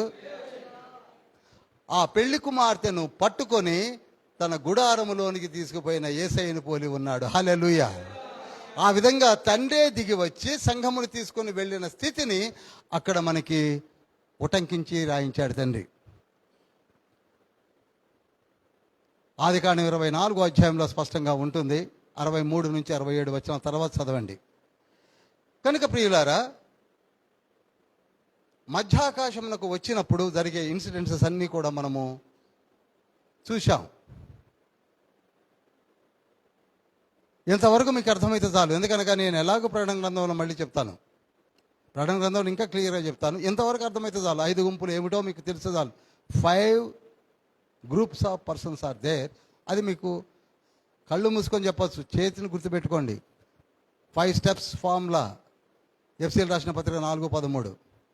5 స్టెప్పులు కలిగినటువంటి పరిశుద్ధులు వీళ్ళే. కనుక ప్రియులారా, ఇది మీరు గుర్తుపెట్టుకున్నట్లయితే ఏ విధంగా మనము మార్పు చెందుతాము, ఏ విధంగా వెళ్ళిపోతాము అనేది వెరీ క్లియర్గా ఉంది. పోతే ఇక్కడ ఈ ర్యాప్చర్లో ఒక చిన్న మాట చెప్పాలనే నేను ఆశపడుతున్నాను. ఆర్భాటముతోనూ ప్రధాన దూత శబ్దముతోనూ పెద్ద బోరతోనూ దేవుని బోరతోనూ అన్నప్పుడు దీన్ని చాలామంది ర్యాప్చర్కి బూర ఊదపడద్దు కదండి, అప్పుడే కదా లేచేది అని అడిగారు. ఎస్, వెరీ క్లియర్గా ఉంది, లేఖనం చెప్తుంది కదా, ఇందులో డౌట్ ఏమైనా ఉందా? లేదు, బూర ఊదపడాలి అప్పుడే. అయితే ఇప్పుడు ప్రీ ట్రిబులేషన్ థియరీ వాళ్ళు ఉన్నారు, ఎందుకంటే రికార్డ్ అవుతుంది కనుక వారికి చెప్తున్నాను నేను, వారు కూడా విని నేర్చుకుంటారని, నేర్చుకోవాలని. హల్లెలూయా. అదేమిటంటే అసలు ఏ బూర ఊదబడకుండగా లేవడం, ఏ బూర ఊదబడకుండా లేవడమే సైలెంట్ ర్యాప్చర్ అన్నారు. ఏ శబ్దము లేకుండా దొంగ వలె వచ్చి యేసయ్య తీసుకొని వెళ్ళిపోతాడు అని చెప్పిందే. ఇదొక వాదన ఉంది. ఏ బోర ఊదబడదు, సంఘము శ్రమల్లో ఉండదు. ఉండదంటే అసలు ఉండటానికి వీలే లేదు. దేవుడు తన పెళ్లి కుమార్తెను కొట్టడానికి ఇస్తాడా? రాళ్ళు పెట్టి కొట్టడానికి, హింసించడానికి చేస్తాడా? అలా చేయడు, కాపాడుకుంటాడు కనుక తీసుకొని వెళ్ళిపోతాడు అని ఏమైనా లేఖనం ఉందా అంటే ప్రీ ట్రిబులేషన్ థియరీస్ వారి దగ్గర సరైన లేఖనాలు లేవని చెప్పచ్చు. ఎందుకనగా నేను మీకు మాట చెప్తాను. 1 కొరింథీ పత్రిక 15వ అధ్యాయము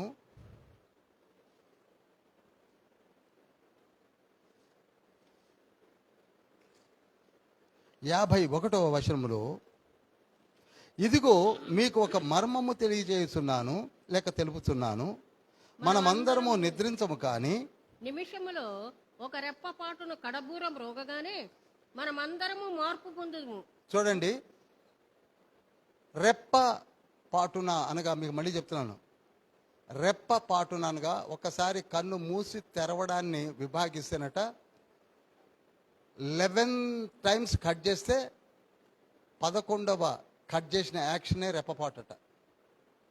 అంటే అట్లా సౌండ్ రాకముందు మారిపోతారు అన్నట్టు, అంత ఈజీగా మార్పు చెందుతారు అని ఏ మాట అన్నాడు? కడబూర మ్రోగగానే. అర్థమవుతుంది కదండి? ఎన్ని బూరలు ఊదుతారు అక్కడ? 7 బూరలు ఉన్నాయి. ప్రకటన గ్రంథంలోనే ఉన్నాయి మనకి ఎన్ని బూరలు అనే. 8వ అధ్యాయంలో బూరలు పట్టుకొని రెడీగా ఉన్నారు. ఎన్ని బూరలు ఊదితే ప్రభు వస్తాడట? 7 బూరలు ఊదితే. ఇక్కడ ఏ బూర ఊదకుండగా ఎలా లేచిపోతారు? ఆలోచించాలి. ప్రభు రావడానికి మీకు ఇక్కడ అన్ని ప్రశ్నలకు సమాధానం ఇస్తాను, చాలా ఇంటలెక్చువల్గా ఇస్తాను. తండ్రి నాకు తెలియజేసిన మీకు చెప్తాను. ప్రతి బెనిఫిట్ ఆఫ్ డౌట్ నేను పూర్తి చేస్తాను ఇప్పుడు ప్రీ ట్రిబులేషన్ థియరీస్ వాళ్ళకి. కడబూర మ్రోగగానే లేక ఊదగానే అంటే అంతకంటే ముందు ఎన్ని ఊదబడ్డాయి? 6 ఊదబడ్డాయి. అంటే 6 ఊదబడినప్పుడు సంఘం ఎక్కడుంది? భూమి మీదనే ఉంది. వాళ్ళు అంటారు 6 బూరలు ఊదకముందే యేసే వచ్చి తీసుకెళ్ళిపోయాడు అంటారు. ఓకే, ఇది నేను తుడిచేస్తున్నాను.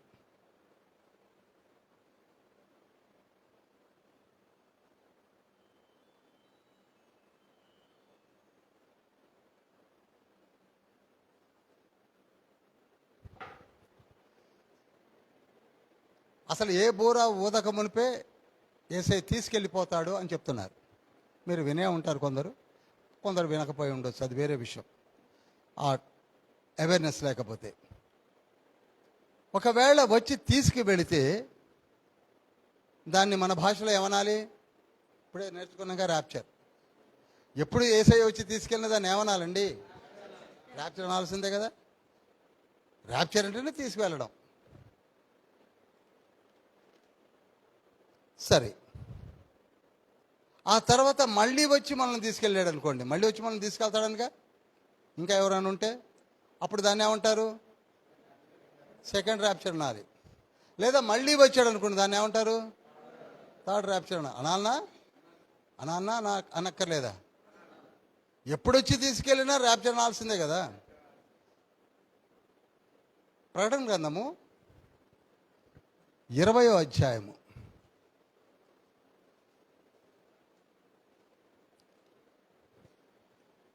4వ వచనము. అంతట సింహాసనములను చూచితిని, వాటి మీద ఆసీనుడై ఉండి వారికి విమర్శ చేయుటకు అధికారము ఇయ్యబడెను. మరియు క్రూర మృగమునకైనను దాని ప్రతిమకైనను నమస్కారము చేయక, తమ నొసళ్ళ యందు గాని చేతుల యందు గాని దాని ముద్రను వేయించుకొనని వానిని యేసు విషయమై తామిచ్చిన సాక్ష్యము నిమిత్తమును దేవుని వాక్యము నిమిత్తమును శిరచ్ఛేదనము చేయబడిన వారి ఆత్మలను చూచితిని. వారు బ్రతికిన వారై 1000 సంవత్సరములు క్రీస్తుతో కూడా రాజ్యము చేసిరి. ఆ 1000 సంవత్సరములు గడుచు వరకు కడమ మృతులు బ్రతకలేదు. ఇదియే మొదటి పునరుద్ధానము. చాలండి. ఇదియే మొదటి పునరుద్ధానం. ఇదియే అని లేఖనం చెప్తుంది. దిస్ ఈజ్ ఫస్ట్ ర్యాప్చర్ అని. ఇదియే మొదటి పునరుద్ధానము. దొంగతనంగా తీసుకెళ్ళినా, ఏ విధంగా తీసుకెళ్ళినా, ఆ తీసుకెళ్ళిన వాళ్ళందరూ కూడా పునరుద్ధానులయ్యే వెళతారు. కానీ లేఖనం ఏం చెప్తుందనగా, అర్థమవుతుందండి? అర్థమవుతుందా? I'm not against pre tribulation or middle tribulation or I'm not favour of post tribulation. ఏం లేదు. లేఖనం చెప్తున్నాను, కేవలం లేఖనాన్ని చెప్తున్నాను. ఏదైనా మనకేంటి, ఎప్పుడు పోతే మనకేంటి. 7వ దూత బూర ఊదాలి, సంఘము లేపబడాలి అని ఎక్కడ చెప్పాడు? 1 కొరింథీలో చెప్పాడు.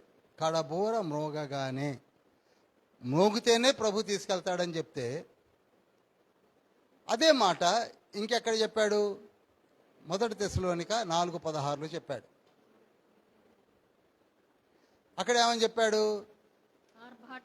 ఆర్భాటముతోను ప్రధాన దూత శబ్దముతోను. కొందరు అనొచ్చు, కొంచెం ఇంకా తెలివిగల్లో ఉంటారు కదండి, ఏమండి అక్కడ ఆర్భాటముతో దేవుని దూత బోర అన్నాడే కానీ కడబోర అనలేదు కదా అనొచ్చు. ఉన్నారండి, అంత తెలివిగల్లో లేరా అంటారు. అక్కడ ఏమనుంది? కడబోర అనుందా? ఏమనుంది? బోర. మొత్తానికి ఒక బోర అయితే బోధాలన్నది కదా, మరి అదన్నా చెప్పొచ్చుగా. అసలు ఏ బూర అవ్వకుండా పోతుంది దాని ర్యాప్చర్ అంటే, ఈ కడబూర, మొదటి బూర, రెండవ బూర అని ఉన్నదా అని అడిగితే ఏం సమాధానం చెప్పాలి చెప్పండి? బోర అయితే ఊతున్నారా లేదా? అయినా ఒకటి గుర్తుంచుకోండి, ఈ 1 తెస్సలోనికలు రాసిన పత్రిక ఎప్పుడు రాశాడు? క్రీస్తు శకము 50లో. అప్పుడు ఈ డౌట్ అందరికీ వచ్చి ఉండొచ్చు, ఏమండి పౌలు గారు మీరు చక్కటి మర్మాన్ని చెప్పారు కానీ ఆర్భాటంతో దూత బోర శబ్దంతో అన్నారు, ఇది 1, 2, 3, 4, 5, 6 అన్నప్పుడు, అప్పుడు 1 కొరింథీ పత్రిక 55లో అది ఎప్పుడు రాశాడు? 5 సంవత్సరాల తర్వాత దానికి ఎక్స్ప్లెనేషన్ ఇస్తున్నాడు.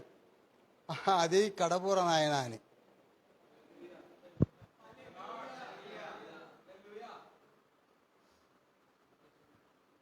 సమూయేలు దగ్గరికి మొట్టమొదట కొడుకుని పట్టుకొచ్చాడు యెషై. ఈయన నీ కొడుకు అంటే నా పెద్ద కొడుకు అన్నాడు. ఇంకా కావాలంటే అప్పుడు ఎవరిని బుడ్డోని పట్టుకొచ్చి వీడు 8వ అబ్బాయి అని చెప్తున్నాడు కదా. ఇప్పుడు మన ఇంటికి ఎవరైనా వస్తే ముందు ఏమని చూపించాం? ఒక అబ్బాయిని చూపించాం, వీడు నా సంతానం అండి అని. 8వ వాడిని చూస్తే అవును ఆయన కూడా నా కొడుకే. కనుక అక్కడ ప్రధాన దూత అని చెప్పాడు. ఎప్పుడు? 50లో.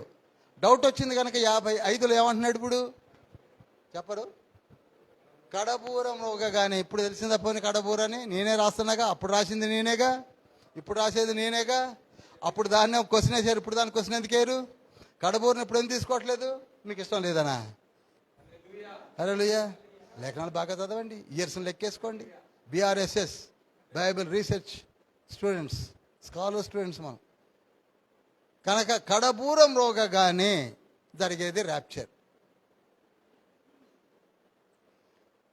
అసలు మళ్ళీ చెప్తున్నాను, సంఘము హింసించబడ్డం ఏంటండి, లేపుకెళ్ళిపోతాడు అన్నారు. అంత ప్రేమ కలిగిన వాళ్ళు పౌలుని చంపినప్పుడు ఎక్కడున్నారు? పేతురుని చంపినప్పుడు ఎక్కడున్నారు? క్రీస్తు శకం 65లోనే చంపబడ్డాడుగా పేతురు. క్రీస్తు శకం 66లోనే చంపబడ్డాడుగా పౌలు. ఆది అపోస్తులందరూ చంపబడ్డారుగా. నూనెలో యోహాన్ని వేసినప్పుడు సంఘం ఏమైందని బాధపడలేదే వీళ్ళు? ఇప్పుడు తందాకొచ్చేసరికి సంఘం అంటున్నారా? ఇప్పుడు పుట్టాం కనుక మనం సంఘమా? అప్పుడు సంఘం కాదా? చెప్పలేమండి. సంఘం అంటే ఎప్పుడైనా సంఘమే. నీకు చీమ కుడితే నా ఒళ్ళ అర్థమవుతుంది అనుకుంటున్నాను. అయినా ప్రకటన గ్రంథము 14వ అధ్యాయము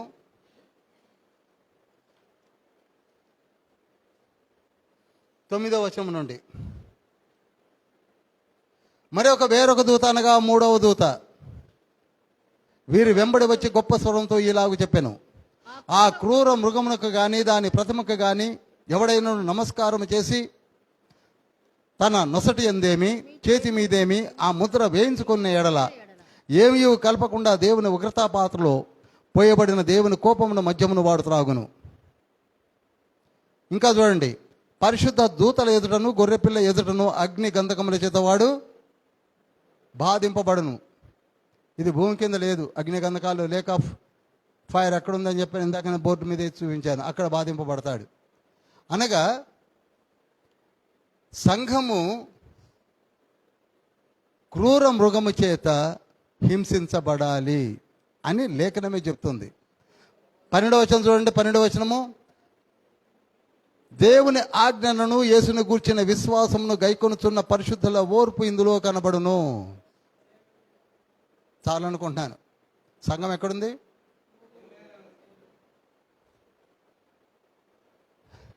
ఇట్స్ వెరీ క్లియర్. మీరు ప్రకటనలు చెప్తుంటే నేను కొన్ని వందల రెఫరెన్స్లు ఇస్తాను మీకు. వందలు. ఆదికాండం నుంచి మొదలు పెట్టిస్తాను. కనుక ప్రియులారా,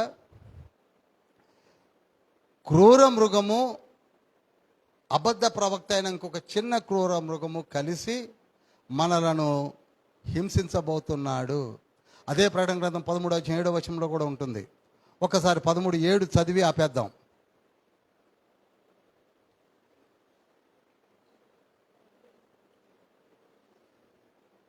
పరిశుద్ధులతో యుద్ధము చేయను, వారిని జయింపను, దానికి అధికారం ఇవ్వబడెను. ప్రతి వంశము మీదను ప్రతి ప్రజ మీదను ఆయా భాషలు మాట్లాడే వారి మీదను జనము మీదను అధికారం ఇవ్వబడెను. చాలండి. యాంటీ క్రైస్ట్ ఎంతగా మనలను హింసిస్తాడని ఈ లేఖనం నెరవేర్చబడాలనా లేదా? పరిశుద్ధులే లేకుండా వెళ్ళిపోతే మరి ఎవరిని చంపుతాడు చెప్పరు? పరిశుద్ధులందరూ మధ్యాకాశానికి వెళ్ళిపోతే అసలు ముద్ర వేయించుకునేది ఎవరు? ఇంకా ముద్ర ఎందుకండి? అంత వాళ్లేగా మిగిలింది, తుక్కేగా. పరిశుద్ధులు ఒక్కళ్ళు లేరన్నప్పుడు ఒక పరిశుద్ధుడు ఉన్నా మరి సంఘం లేపబడినట్టే కదా. ఏమంటే ఇప్పుడు కొత్తగూడెంలో సార్వత్రిక సమ్మె జరుగుతున్నది అని అన్నారనుకోండి, లేదంటే కాంగ్రెస్ పనిచేస్తుందంటే ఏమైనా అర్థం ఉందా? సార్వత్రిక సమ్మె అంటే అందరూ కలిసి చేసే సమ్మెనే. అలానే సార్వత్రిక సంఘము లేపబడింది అంటే అర్థం ఏంటి? అందరు లేపబడితేనే లేపబడ్డారని అర్థం. ఇంకా కొందరు ఉంటారు అంటే I think there is no meaning at all. ఒక ఇద్దరు పరిశుద్ధులు అక్కడ ఉన్నారే, అవసరమైనప్పుడల్లా వర్షాన్ని కురిపిస్తున్నారు, అగ్నిగంధకాలు, అది వాళ్ళు వేరండి. ఈయన చంపేది వేరండి, ముద్ర వేయించుకున్న వాళ్ళు వేరండి. అందరు వేరైనప్పుడు మరి పట్టుకెళ్ళింది ఎవరినండి? హల్లెలూయా. సరే, తెస్సలోనిక వచ్చేస్తున్నాను. అయిపోయింది, ర్యాప్చర్ పని అయిపోయింది, వదిలేశానండి. ఇక తెస్సలోనికలోకి వస్తున్నాను. మొదటి తెస్సలోనిక 5వ అధ్యాయంలోకి వస్తున్నా.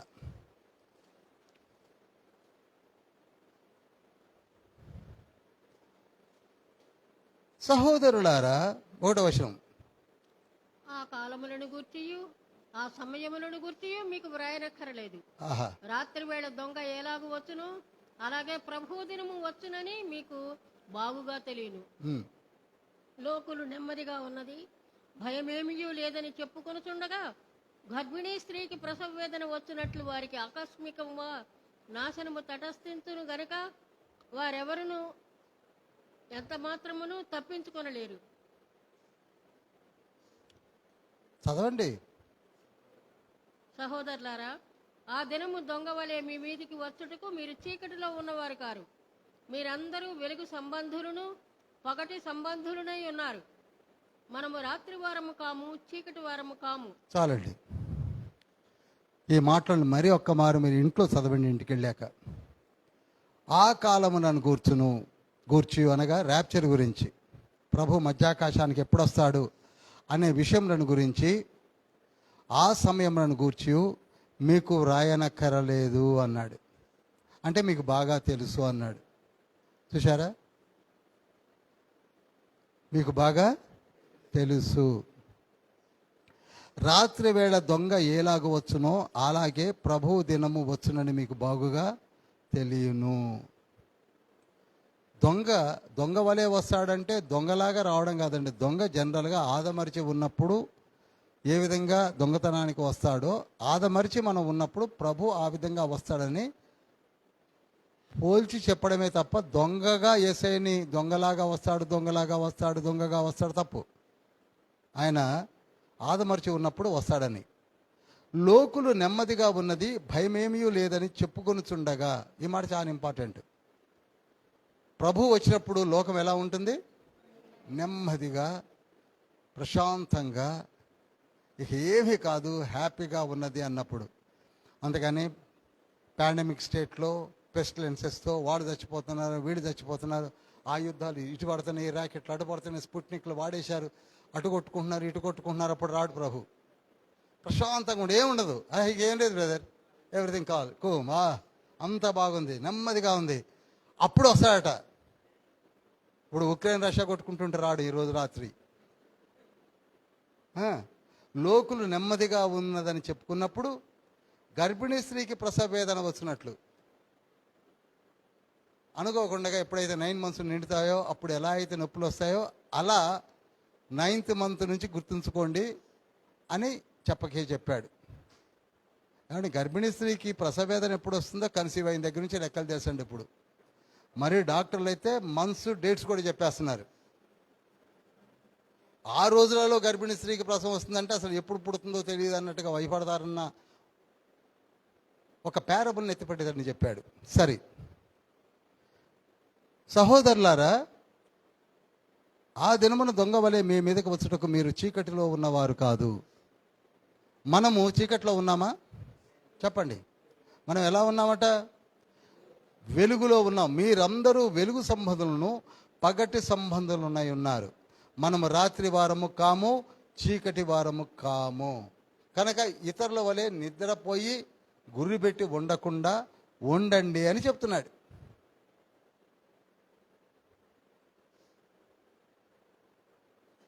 హల్లెలూయా.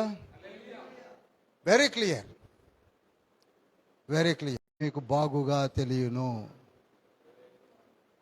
ఖచ్చితంగా వస్తాడు. నైట్లోనే వస్తాడు. ఎప్పుడు వస్తాడు? నైట్లో వస్తాడు. అంటే యెరూషలేములో మధ్యరాత్రి అయితే మన ఇండియాలో 3, అది యెరూషలేం టైమింగ్. కనుక యెరూషలేంతో మనం కంపేర్ చేసుకుంటే మన టైము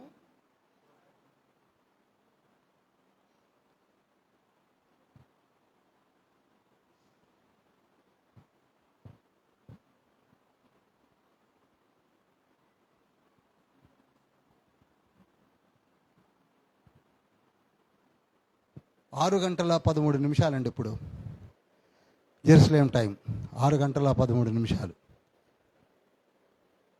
మధ్యరాత్రి అయినప్పుడు మనకి సుమారు 3-3:30 ప్రాంతంలో ప్రభు వస్తాడు. ఇది ఫస్ట్ సూచన. రెండో సూచన చెప్తాను మీకు. మార్కు సువార్త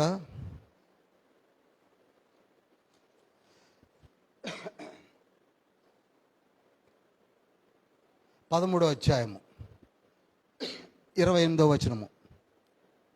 అంజూరపు చెట్టును చూచి ఒక ఉపమానము నేర్చుకునడి. దాని కొమ్మ ఇంకా లేతదే చిగురించినప్పుడు వసంతకాలము సమీపముగా ఉన్నదని మీకు తెలియను. అనగా యేసయ్య వచ్చేది వసంతకాలములో. రెండవ సూచన ఏంటి?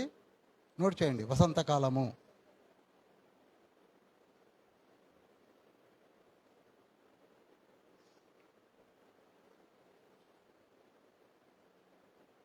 వసంతకాలము. ఎవరైనా చెప్పగలరా వసంతకాలం ఎప్పుడు వస్తుందో?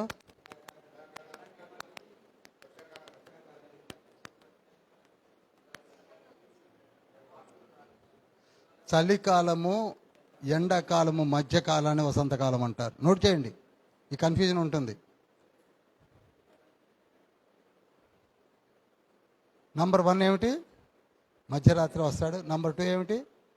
వసంతకాలం వస్తాడు. వసంతకాలం ఎప్పుడు? రాయండి. తర్వాత మళ్ళీ అదే ఎండాకాలం, వర్షాకాలం, చలికాలం అంటుంటాం.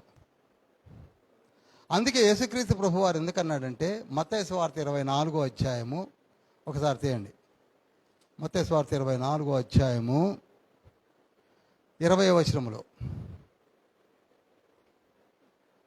అప్పుడు మహాశ్రమ కలుగును కనుక మీరు పారిపోవుట చలికాలమందైనను విశ్రాంతి దినమైనను సంభవింపకుండా వలనని ప్రార్థించ. అంటే యేసయ్య ఎప్పుడు రానని చెప్పేస్తున్నాడు? చలికాలం రానన్నాడు, విశ్రాంతి దినం రానన్నాడు. డేట్ కూడా తెలిసిపోయింది. అర్థమవుతుందండి? అర్థమవుతుందా? ఎన్ని క్లూస్ ఇస్తున్నాం చూడండి. వింటర్ సీజన్లో రాడు. ఎందుకంటే మీరు ప్రార్థన చేయండి నేను రావద్దని ఆయన చెప్పాడంటే మనం ప్రార్థన చేస్తామని ఆయన రాడని.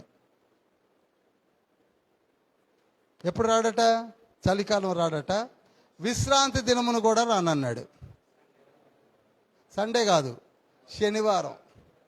ఎందుకంటే వాడు ఆ రోజులలో యూదులతో మాట్లాడుతున్న మాటలు కదా. వాళ్ళు విశ్రాంతి దినమును చాలా స్ట్రిక్ట్గా పాటిస్తున్నారు కనుక మీ స్ట్రిక్ట్నెస్ని కాపాడుతాను కదా. లేవికాండం 23వ అధ్యాయం 3వ వచనంలో నేనే లిఖింపజేశాను కనుక విశ్రాంతి దినమును మీరు స్ట్రిక్ట్గా పాటించమని. కనుక మీరు పాటిస్తున్నారు కనుక స్ట్రిక్ట్గా ఆ దినం నేను రాను. శనివారం నేను,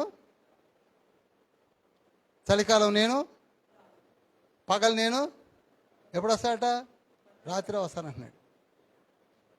రాత్రే వస్తాను. మరి అది ఉదయమా సాయంకాలమా అని కూడా కొందరు ఆలోచిస్తున్నారు. అసలు ఉదయంగా సాయంత్రం కాలేదు. ఎప్పుడు వస్తానంటున్నాడు? రాత్రి వస్తానంటున్నాడు. అందుకే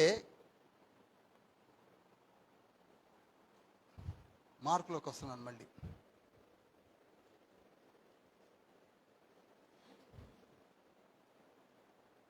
ఇరవై 29వ వచనంలో, ఆ ప్రకారమే మీరు ఈ సంగతులు జరుగుట చూసినప్పుడు ఆయన సమీపముననే ద్వారము దగ్గరనే ఉన్నాడని తెలుసుకొనుడి అన్నాడు. ఇంకా మీకు డీటెయిల్డ్గా నేను ప్రకటనలో చెప్తాను. హల్లెలూయా. చాలా వరకు మనకి బాగా ప్రార్థన చేయండి. ఆమోసు గ్రంథము 3వ అధ్యాయం 7వ వచనంలో ఏముందండి? ఆమోసు 3:7.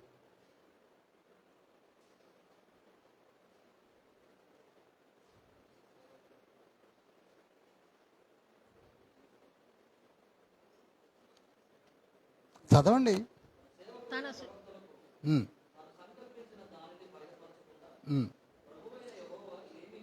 చూడండి, ఏమీ చేయను అంటే అర్థం ఏంటండి? ఏదైనా చేస్తాడనా? ఒకటి చేస్తాడనా? పోతే మర్మంగా లిఖింపజేసి ప్రతిదీ కూడా తెలియచేస్తూనే ఉన్నాడు. పోతే ఎగ్జాక్ట్గా గడియలు, క్షణాలు, గంటలు కూడా కావాలని మనం అడుగుతున్నామేమో, కానీ దాన్ని పక్కగా పెట్టి మీరు చాలా దగ్గరగా వస్తారు. ఇప్పుడు చూడండి, ఇక్కడ ఆదికాండంలో కూడా మీకు ఆదికాండము 18వ అధ్యాయంలోకి వస్తే ఇక్కడ చక్కటి మాట ఉంటుంది. చూడండి, ఆదికాండము 18వ అధ్యాయము ఏమంటున్నాడంటే, ఎన్నో వచనం అంటే 17లో, అప్పుడు యెహోవా నేను చేయబోవు కార్యము అబ్రహామునకు. చూసారా, చేయబోయే కార్యాన్ని కూడా అబ్రహాముకి చెప్పే చేస్తున్నాడు. ప్రతిదీ మనకి చెప్తున్నాడు. ప్రతి రహస్యములను తెలియచేస్తానంటున్నాడు. కనుక తెస్సలోనిక పత్రిక ద్వారా తండ్రి చెప్తున్నది ఏమిటంటే, మీరేమీ కూడా హైరాణ పడకండి. దొంగ వలె వస్తాను అని చెప్పిన మాటల్ని మీరు తప్పుగా అర్థం చేసుకున్నారు. ర్యాప్చర్ అనేది నేను బాహాటంగానే, అందుకని శబ్దము, ప్రధాన దూత శబ్దముతోనూ 7వ దూత బోర ఊదినప్పుడు నేను వస్తానని క్లియర్గా పెద్ద పెద్ద శబ్దాలతో మధ్యాకాశమునకు ఎంత అట్టహాసంగా 5 గుంపులతో వస్తుంటాడు. ఒక గుంపు కాదు, 2 కాదు. మనమందరం లేచిపోతుంటాం. ఎంత పెద్ద కోలాహలంగా ఉంటుందో చూడండి. అటువంటి నిరీక్షణ కలిగిన మనము ఎంత నిర్లిప్తతలో ఉంటున్నామండి. వచ్చేయండి, తెస్సలోనికలోకి వచ్చేద్దాం. తెస్సలోనిక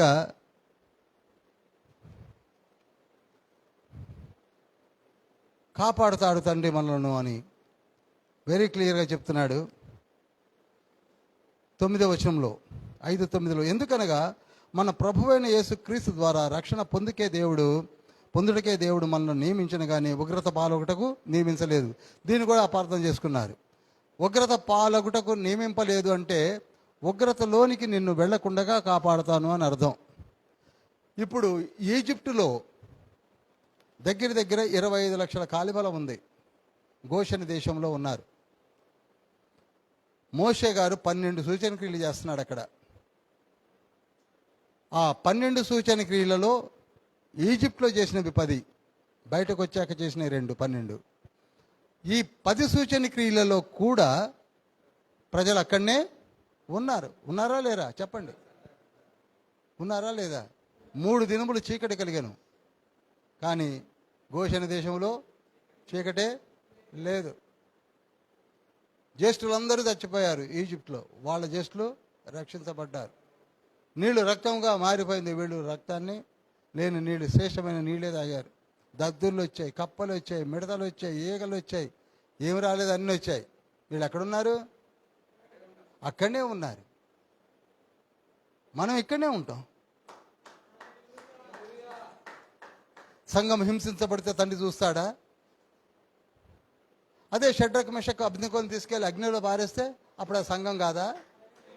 అదే దానియేలు తీసుకెళ్ళి డెన్లో సింహాల బోన్లో పారేస్తే ఆయన మనవడు కాదా? అప్పుడు లేని బాధ ఇప్పుడు వస్తుంది ఎందుకు చెప్పండి? తండ్రి కాపాడా లేదా? అగ్నిలో నుండి కాపాడాడు, సింహాల బోనులో నుండి కాపాడాడు. మనం పాటలు పాడుకుంటున్నాం.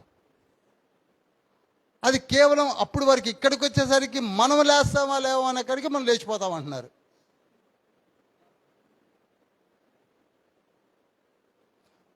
ఒక వింగటపై మధ్యాకాశంలో విందు. మళ్ళీ ఎప్పుడు ఇదే గొడవ, విందు. పెళ్లి విందులో వీళ్ళుంటే తండ్రి అట. ఈ ప్రేమ చూడండి, తండ్రి పెద్ద కొడుకుని తీసుకెళ్ళి విందులో పెట్టి, ఇక రెండో కొడుకు తప్పులు చేసిన వాళ్ళందరినీ కింద కూసబెట్టి 100 తీసుకొని ఇక కొడతనే, పాత్రలు కుమ్మరించండి, బూరలు ఊదేయండి, ఎక్కడ వీళ్ళని కొట్టండి, నరకండి, సూర్యులారా ఇంకా విజృంభించండి, చంద్రుడా విజృంభించా అంటాడా? ఇదే నీ తండ్రి? పక్క నుండి నువ్వు కాపాడకూడదా? ఒక్క ఆత్మనైనా రక్షించలేవా? అసలు మనం ఏర్పరచుకున్న దేనికి? ఆత్మ రక్షణకే కదండి. నువ్వు పోయి పైన కూర్చున్నాక నువ్వెందుకండి? ఎంఏ లిట్స్ టీచర్స్ ఉన్నారే, ఎంఏ లిట్, తెలుగు పండిట్, హిందీ పండిట్, వీళ్ళు చెప్పకుండా పోయి గవర్నమెంట్ శాలరీస్ తీసుకొని ఎక్కడో ఉండటానికి కాదు, వాళ్ళు బోధించడానికి, తర్ఫీదుని ఇవ్వడానికి. అలానే మనల్ని ఏర్పాటు చేసుకున్న దేనికనగా బోధించడానికి. హల్లెలూయా. కనుక ఎవడును, ఇక లాస్ట్ కంక్లూజన్ ఇస్తున్నాడు, ఎవడును కీడుకు ప్రతి కీడు ఎప్పుడు కూడా చేయకుండా చూసుకోండి. కీడుకు ప్రతి కీడు చెయ్యకండి. ఈ మాటను రోమా పత్రికలో కూడా రాశాడు. 12వ అధ్యాయం 17వ వచనం 19వ వచనంలో కూడా నోట్ చేయండి. రోమా 12, 17 నుంచి 19 వచనాల్లో ఉంటుంది. మీకు మీరే పగ తీర్చుకొనక నాకు వదిలేయండి, నేను చూసుకుంటాను. ఆ తర్వాత ఎడతెగక ప్రార్థన చేయండి. మనల్ని ఏమంటున్నాడు? ఎడతెగక ప్రార్థన చేయండి. 16వ వచనంలో ప్రతి విషయమందు కృతజ్ఞతాస్తుతులు చెల్లించండి. యేసుక్రీస్తునందు మీ విషయములో దేవుని చిత్తము. ఆత్మను ఆర్పకండి, ప్రవచించడం నిర్లక్ష్యము చేయకండి. ఇక ముగించేస్తున్నాను. 23వ వచనంతో ముగించేశాడు. ఏమని? సమాధానకర్త అయిన దేవుడే మిమ్మును సంపూర్ణముగా పరిశుద్ధ పరచునుగాక. మీ ఆత్మయు జీవమును శరీరమును మన ప్రభువైన యేసుక్రీస్తు రాకడ యందు నిందారహితముగా సంపూర్ణముగాను ఉండునట్లు కాపాడు బడునుగాక. ఇక్కడ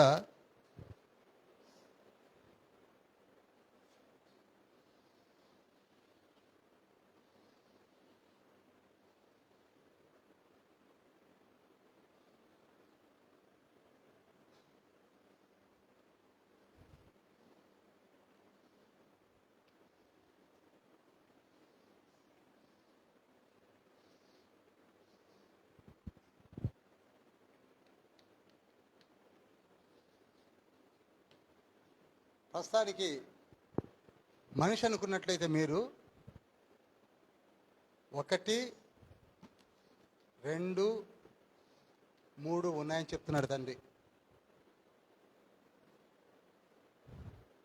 1 శరీరము,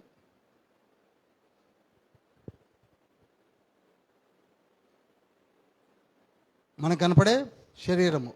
2వది హృదయము.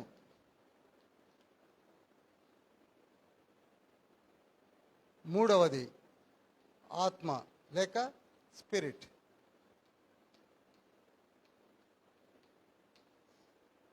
హృదయము సోల్, బాడీ. అర్థమైందండి? మనము అనగా త్రిత్వము. ఇప్పుడు ట్రినిటీ ఉందా అంటే ట్రినిటీ అనే వర్డ్ లేదేమో కానీ త్రిత్వ సిద్ధాంతం అయితే ఉన్నది. అదేంటండి త్రిత్వ సిద్ధాంతం ఎక్కడున్నది అని అడిగేవాళ్ళు ఉండొచ్చు. 2 కొరింథీ పత్రిక 13వ అధ్యాయం 14వ వచనం చదివితే అక్కడ త్రిత్వ సిద్ధాంతం ఉన్నది. ఒకసారి ఒక జోహో విట్నెస్ వాడు వచ్చారు, త్రిత్వ సిద్ధాంతం బైబిల్లో లేదండి అంటే 13, 14 చదవమన్న ఆయన్ని. చదివి లేచి వెళ్ళిపోయాడు. చదివి లేచి చదవండి ఒకసారి ఎవరన్నా. 13, 14 అండి 2 కొరింథీ.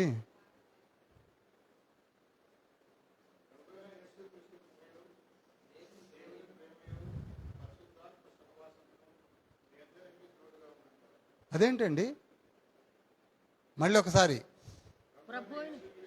అసలు ప్రభువైన యేసుక్రీస్తు అనే వ్యక్తి ఏంజెల్ అనుకున్నారు, మికాయేల్ అన్నారు, ఏదేదో అన్నారు. ఆయన కృప మనకెందుకు? తర్వాత దేవుని ప్రేమ అంటే మీరు అంటున్నారు జోహోవా తండ్రి అని, ఓకే లవ్ అన్నారు. 3వది అసలు పరిశుద్ధాత్మ సహవాసం ఏంటి? నీరు, నిప్పు, గాలి, పావురము, మేఘం అన్నారుగా. ఈ ముగ్గురు కలిసి మనకి ఇవ్వడం ఏమిటి చెప్పరేమండి? దీన్నే త్రిత్వ సిద్ధాంతము అంటారు. ఇది ఒకటి చెప్పండి చాలు, ఇది ఎక్స్ప్లెయిన్ చేస్తే చాలు. వాళ్ళు యేసయ్య దేవత లేక దేవదూత అన్నారు, మాకెందుకు యేసయ్య? మరి ఆయన కృప అంటారేంటి? కృపనిచ్చేవాడు ఎవరు? దేవుడండి. ఆదికాండము 19వ అధ్యాయం 18వ వచనంలో ఉంటుంది, నీ కృప చేతనే నేను నిలబడి ఉన్నాను అంటాడు లోతు. కృపనిచ్చువాడు దేవుడు, ఆ దేవుడే యేసయ్య అని చెప్పాడు. తండ్రి అయిన ప్రేమ దేవుడే. పరిశుద్ధాత్మ యొక్క సహవాసం, ఆయన మేఘము అయితే మనతో ఎలా సహవాసం చేస్తాడు? మన వెనక మేఘం సహవాసం చేస్తా. ఇది త్రిత్వ సిద్ధాంతము. సరే అటు వద్దులేండి, ట్రినిటీకి ఎందుకు. ఇక్కడికి వస్తున్నప్పుడు శరీరంలో మళ్ళీ శరీరంలో మనకేమున్నాయండి? మన శరీరంలో జ్ఞానేంద్రియాలు ఉన్నాయి కదా, చూస్తున్నాం, స్పర్శను ఫీల్ అవుతున్నాం, అన్నీ చేస్తున్నాం. కనుక శరీరము కూడా జ్ఞానేంద్రియాలతో అన్నీ చేస్తున్నది. అదేవిధంగా హృదయంలో మళ్ళీ 3 ఉన్నాయి. నోట్ చేస్తారా? హృదయంలో 3, శరీరంలో జ్ఞానేంద్రియాలు ఎలా ఉన్నాయో హృదయంలో 3 ఉన్నాయి. 1 చిత్తము, విల్. విల్ అంటే చిత్తము, WILL. విల్ అంటే ఏంటి? చిత్తము. మనకి చిత్తం ఉన్నది. 2వది ఎమోషన్స్.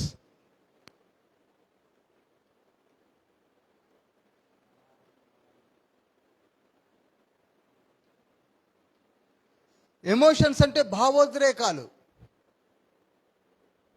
అది హృదయంలో నుంచి వస్తుందండి. నీ కోపం ఎక్కడి నుంచి వస్తుంది అనుకుంటున్నారు? శరీరాన్ని కాదు. ఇట్లా అంటుంది చూడండి ఎవరైనా వస్తే, అది ఎమోషన్స్. సంతోషం వస్తే ఓ నవ్వుతుంటాం, దుఃఖం వస్తే ఏడుస్తుంటాం, ఎవరైనా కొట్టాలంటే ఇట్లా అంటుంటాం. ఇవన్నీ కూడా ఎమోషన్స్ అంటారు కదా. ఇవి హృదయంలో నుంచి వస్తాయి. 3వది మనస్సు. ఎమోషన్స్ తర్వాత మైండ్ అంటాను నేను, మన తెలుగులో ఏమంటాం? మనస్సు.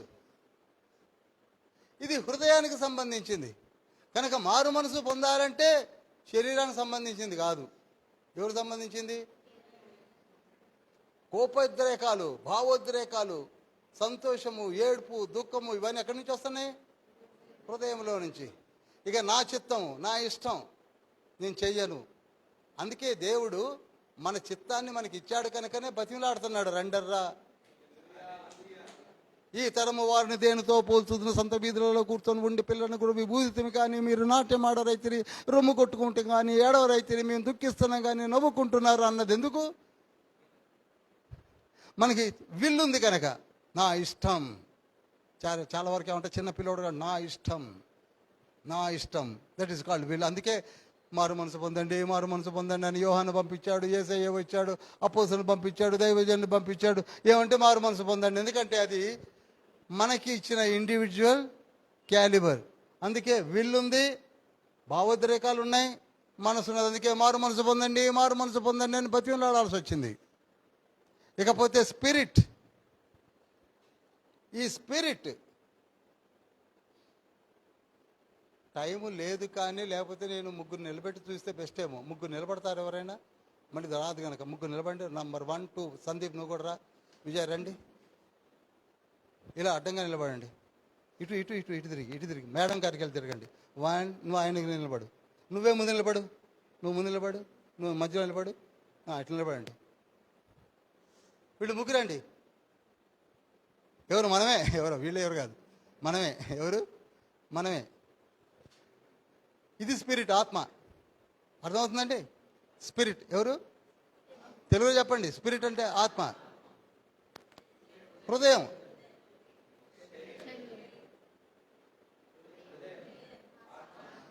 మారు మనసు పొందింది ఈ బండి. వాక్యం విన్నాడు, వెంటనే మారు మనసు పొందాడు. ఎక్కడ బాప్తీసం అన్నాడు, వెంటనే మారు మనసు పొందాడు. ఈయన మారు మనసు పొందాడు కానీ ఇంకా డౌటే.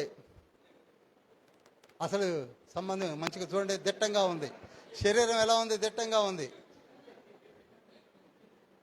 ఇప్పుడు ఈ మారు మనసు పొందిన ఈ ఆత్మ చేయి తీసి ఇక్కడ పెట్టాడు. అంటే హృదయాన్ని మార్చడానికి ట్రై చేస్తున్నాడు. అర్థమవుతుందా? మారు మనసు పొందిన వెంటనే శరీరాన్ని ఏం ఈగ కూడా వాలినాడు. అది 4 బాయిలు లేపుతూనే ఉంటుంది, అన్నీ చేస్తూనే ఉంటుంది. దీనికి ఏం లేదు, మొత్తం దంచుతూనే ఉంటుంది. పడుకుంటాను, నేను రాను, నా చిత్తం, నా ఇష్టం, నేను టీవీలు చూస్తా, సినిమాలు చూస్తా, మీరు ఏమనగండి అని అంటుంటుంది. ఏది? ఈ బాడీ. అసలు మారింది ఈ లోపల ఉన్నది. కనుక ఈ లోపల ఉన్నదాన్ని ముందు మార్చడానికి, చిత్తాన్ని మార్చడానికి, మనసును మార్చడానికి, ఎమోషన్స్ని మార్చడానికి ప్రయత్నం చేస్తుంటుంది. అర్థమవుతుందా మీకు? ఈ మనసు గట్టిగా ఉంది. ఇప్పుడు మనలో కూడా మనసు గట్టిగా ఉంది కానీ ఏది ఒకటిగా ఉన్నాయంటే ఈ రెండు. ఈ ఆత్మ ఈ మనస్సును లేక విల్లుని, భావోద్రేకాన్ని కంట్రోల్ చేస్తూ ఉంటుంది. ఈ ఆత్మలో, ఈ మనిషి ఆత్మక శక్తి లేదు కానీ ఈ ఆత్మలో ఇంకెవరైనా ఒక వ్యక్తి వచ్చి నిలబండి, వెనక నిలబండి, గబుక్కున పెట్టండి కింద. అయిన తర్వాత పెట్టుకోసాడు, వారేసి రావచ్చుగా. పట్టుకొని గట్టిగా పట్టుకో, గట్టిగా దగ్గరికి వచ్చి పట్టుకో. పరిశుద్ధాత్మ అండి. పరిశుద్ధాత్మ ఆత్మలో కలిసినప్పుడు ఇష్టంగానే అవుతుంది. ఇప్పుడు లీడ్ చేస్తుంది ఈయన కాదు, ఇది. అర్థమవుతుందా? పరిశుద్ధాత్ముడు ఉండి ఈ ఆత్మను గట్టిగా పట్టేసరికి ఇప్పుడు మారుతుంది ఎవరు? హృదయం మారుతుంది, మనసు మారుతుంది. సినిమాకు పోదామా అనే మనసు ఫోన్ అంటుంది, అన్నీ చేస్తుంది. చిన్నగా ఈ చెయ్యి పోయి ఇగో శరీరం మీదకి వచ్చింది. ఇప్పుడు నువ్వు తలకాయ దించుకోనుండు బాబు, ఆ బండి అట్లుంది. ఎందుకంటే ఇష్టం లేదు. ఇక ఎప్పుడైతే నువ్వు ఉపవాసాలు చేస్తావా, ఆల్ నైట్లు చేస్తావా అని ఆడడం మొదలుపెట్టింది. ఈ బండికి ఏమో ఉపవాసాలు ఇష్టం లేదు, ఆల్ నైట్లు ఇష్టం లేదు, గుడికి రావడం ఇష్టం లేదు, మీటింగ్స్ రావడం ఇష్టం లేదు, బైబిల్ స్టడీ అంతకంటే వద్దు, నాకు చాలా పనులు ఉన్నాయి అంటుంది. ఎప్పుడైతే ఆత్మ గట్టిగా పట్టాడో ఈ ఆత్మ భావోద్రేకాన్ని మారుస్తుంది. అప్పుడు తప్పితట్లేదు, ఈ బండికి శరీరం తప్పట్లేదు. ఇదివరకు 10 నిమిషాలు కూడా ప్రార్థన చేయడం ఇప్పుడు గంట అంటున్నాడు, ఆయన మోకాళ్ళు ఉంటుంది. ఇదివరకు ఒకరోజు ప్రార్థన ఉపవాసం ఉంటే ఇప్పుడు 3 రోజులు అంటున్నారు, అయినా చేస్తుంది. ఏది? శరీరం శుష్కించిపోతుంది. అందుకే అంటాడు కదా 2 కొరింథీ పత్రిక 4వ అధ్యాయంలో అంటాడు, 16, 17 వచనంలో, మా బాహ్య శరీరం కృషించిపోతున్నాను, శుష్కించిపోతున్నాను, మా అంతరంగా బలపడిపోతుంది. అంటే ఇవి బలపడుతున్నాయి, ఇది బలహీనపడుతుంది. ఇక చేసేది లేక తలకాయ పైకి లేపు, 2 చేతులు పైకి లేపు, హల్లెలూయా అంటుంది. చూసారా? ఇక చేసేది ఏమి లేక 2 చేతులు పైకెత్తి హల్లెలూయాను. అది వెళ్ళండి. Thank you. ఇంకేం చేస్తారండి? మన పొజిషన్ అలా ఉంది. మారు మనసు పొందిన వెంటనే బలపడింది ఆత్మ. ఆ తర్వాత మార్చుకుంటూ వచ్చింది. ఆ తర్వాత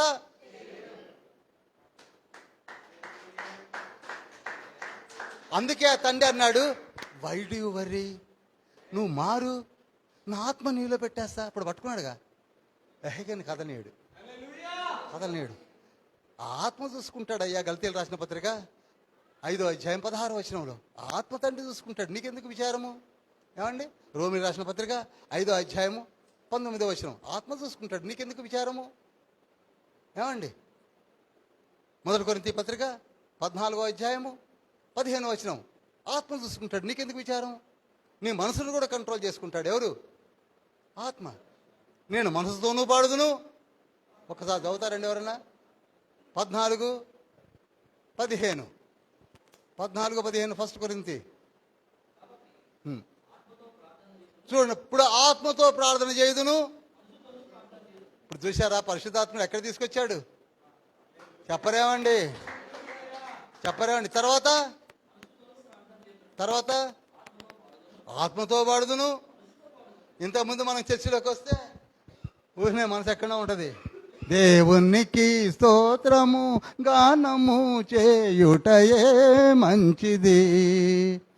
అదే చికెన్ వాసన రానియండి, ఇంకా స్పీడ్గా దేవునికి స్తోత్రం.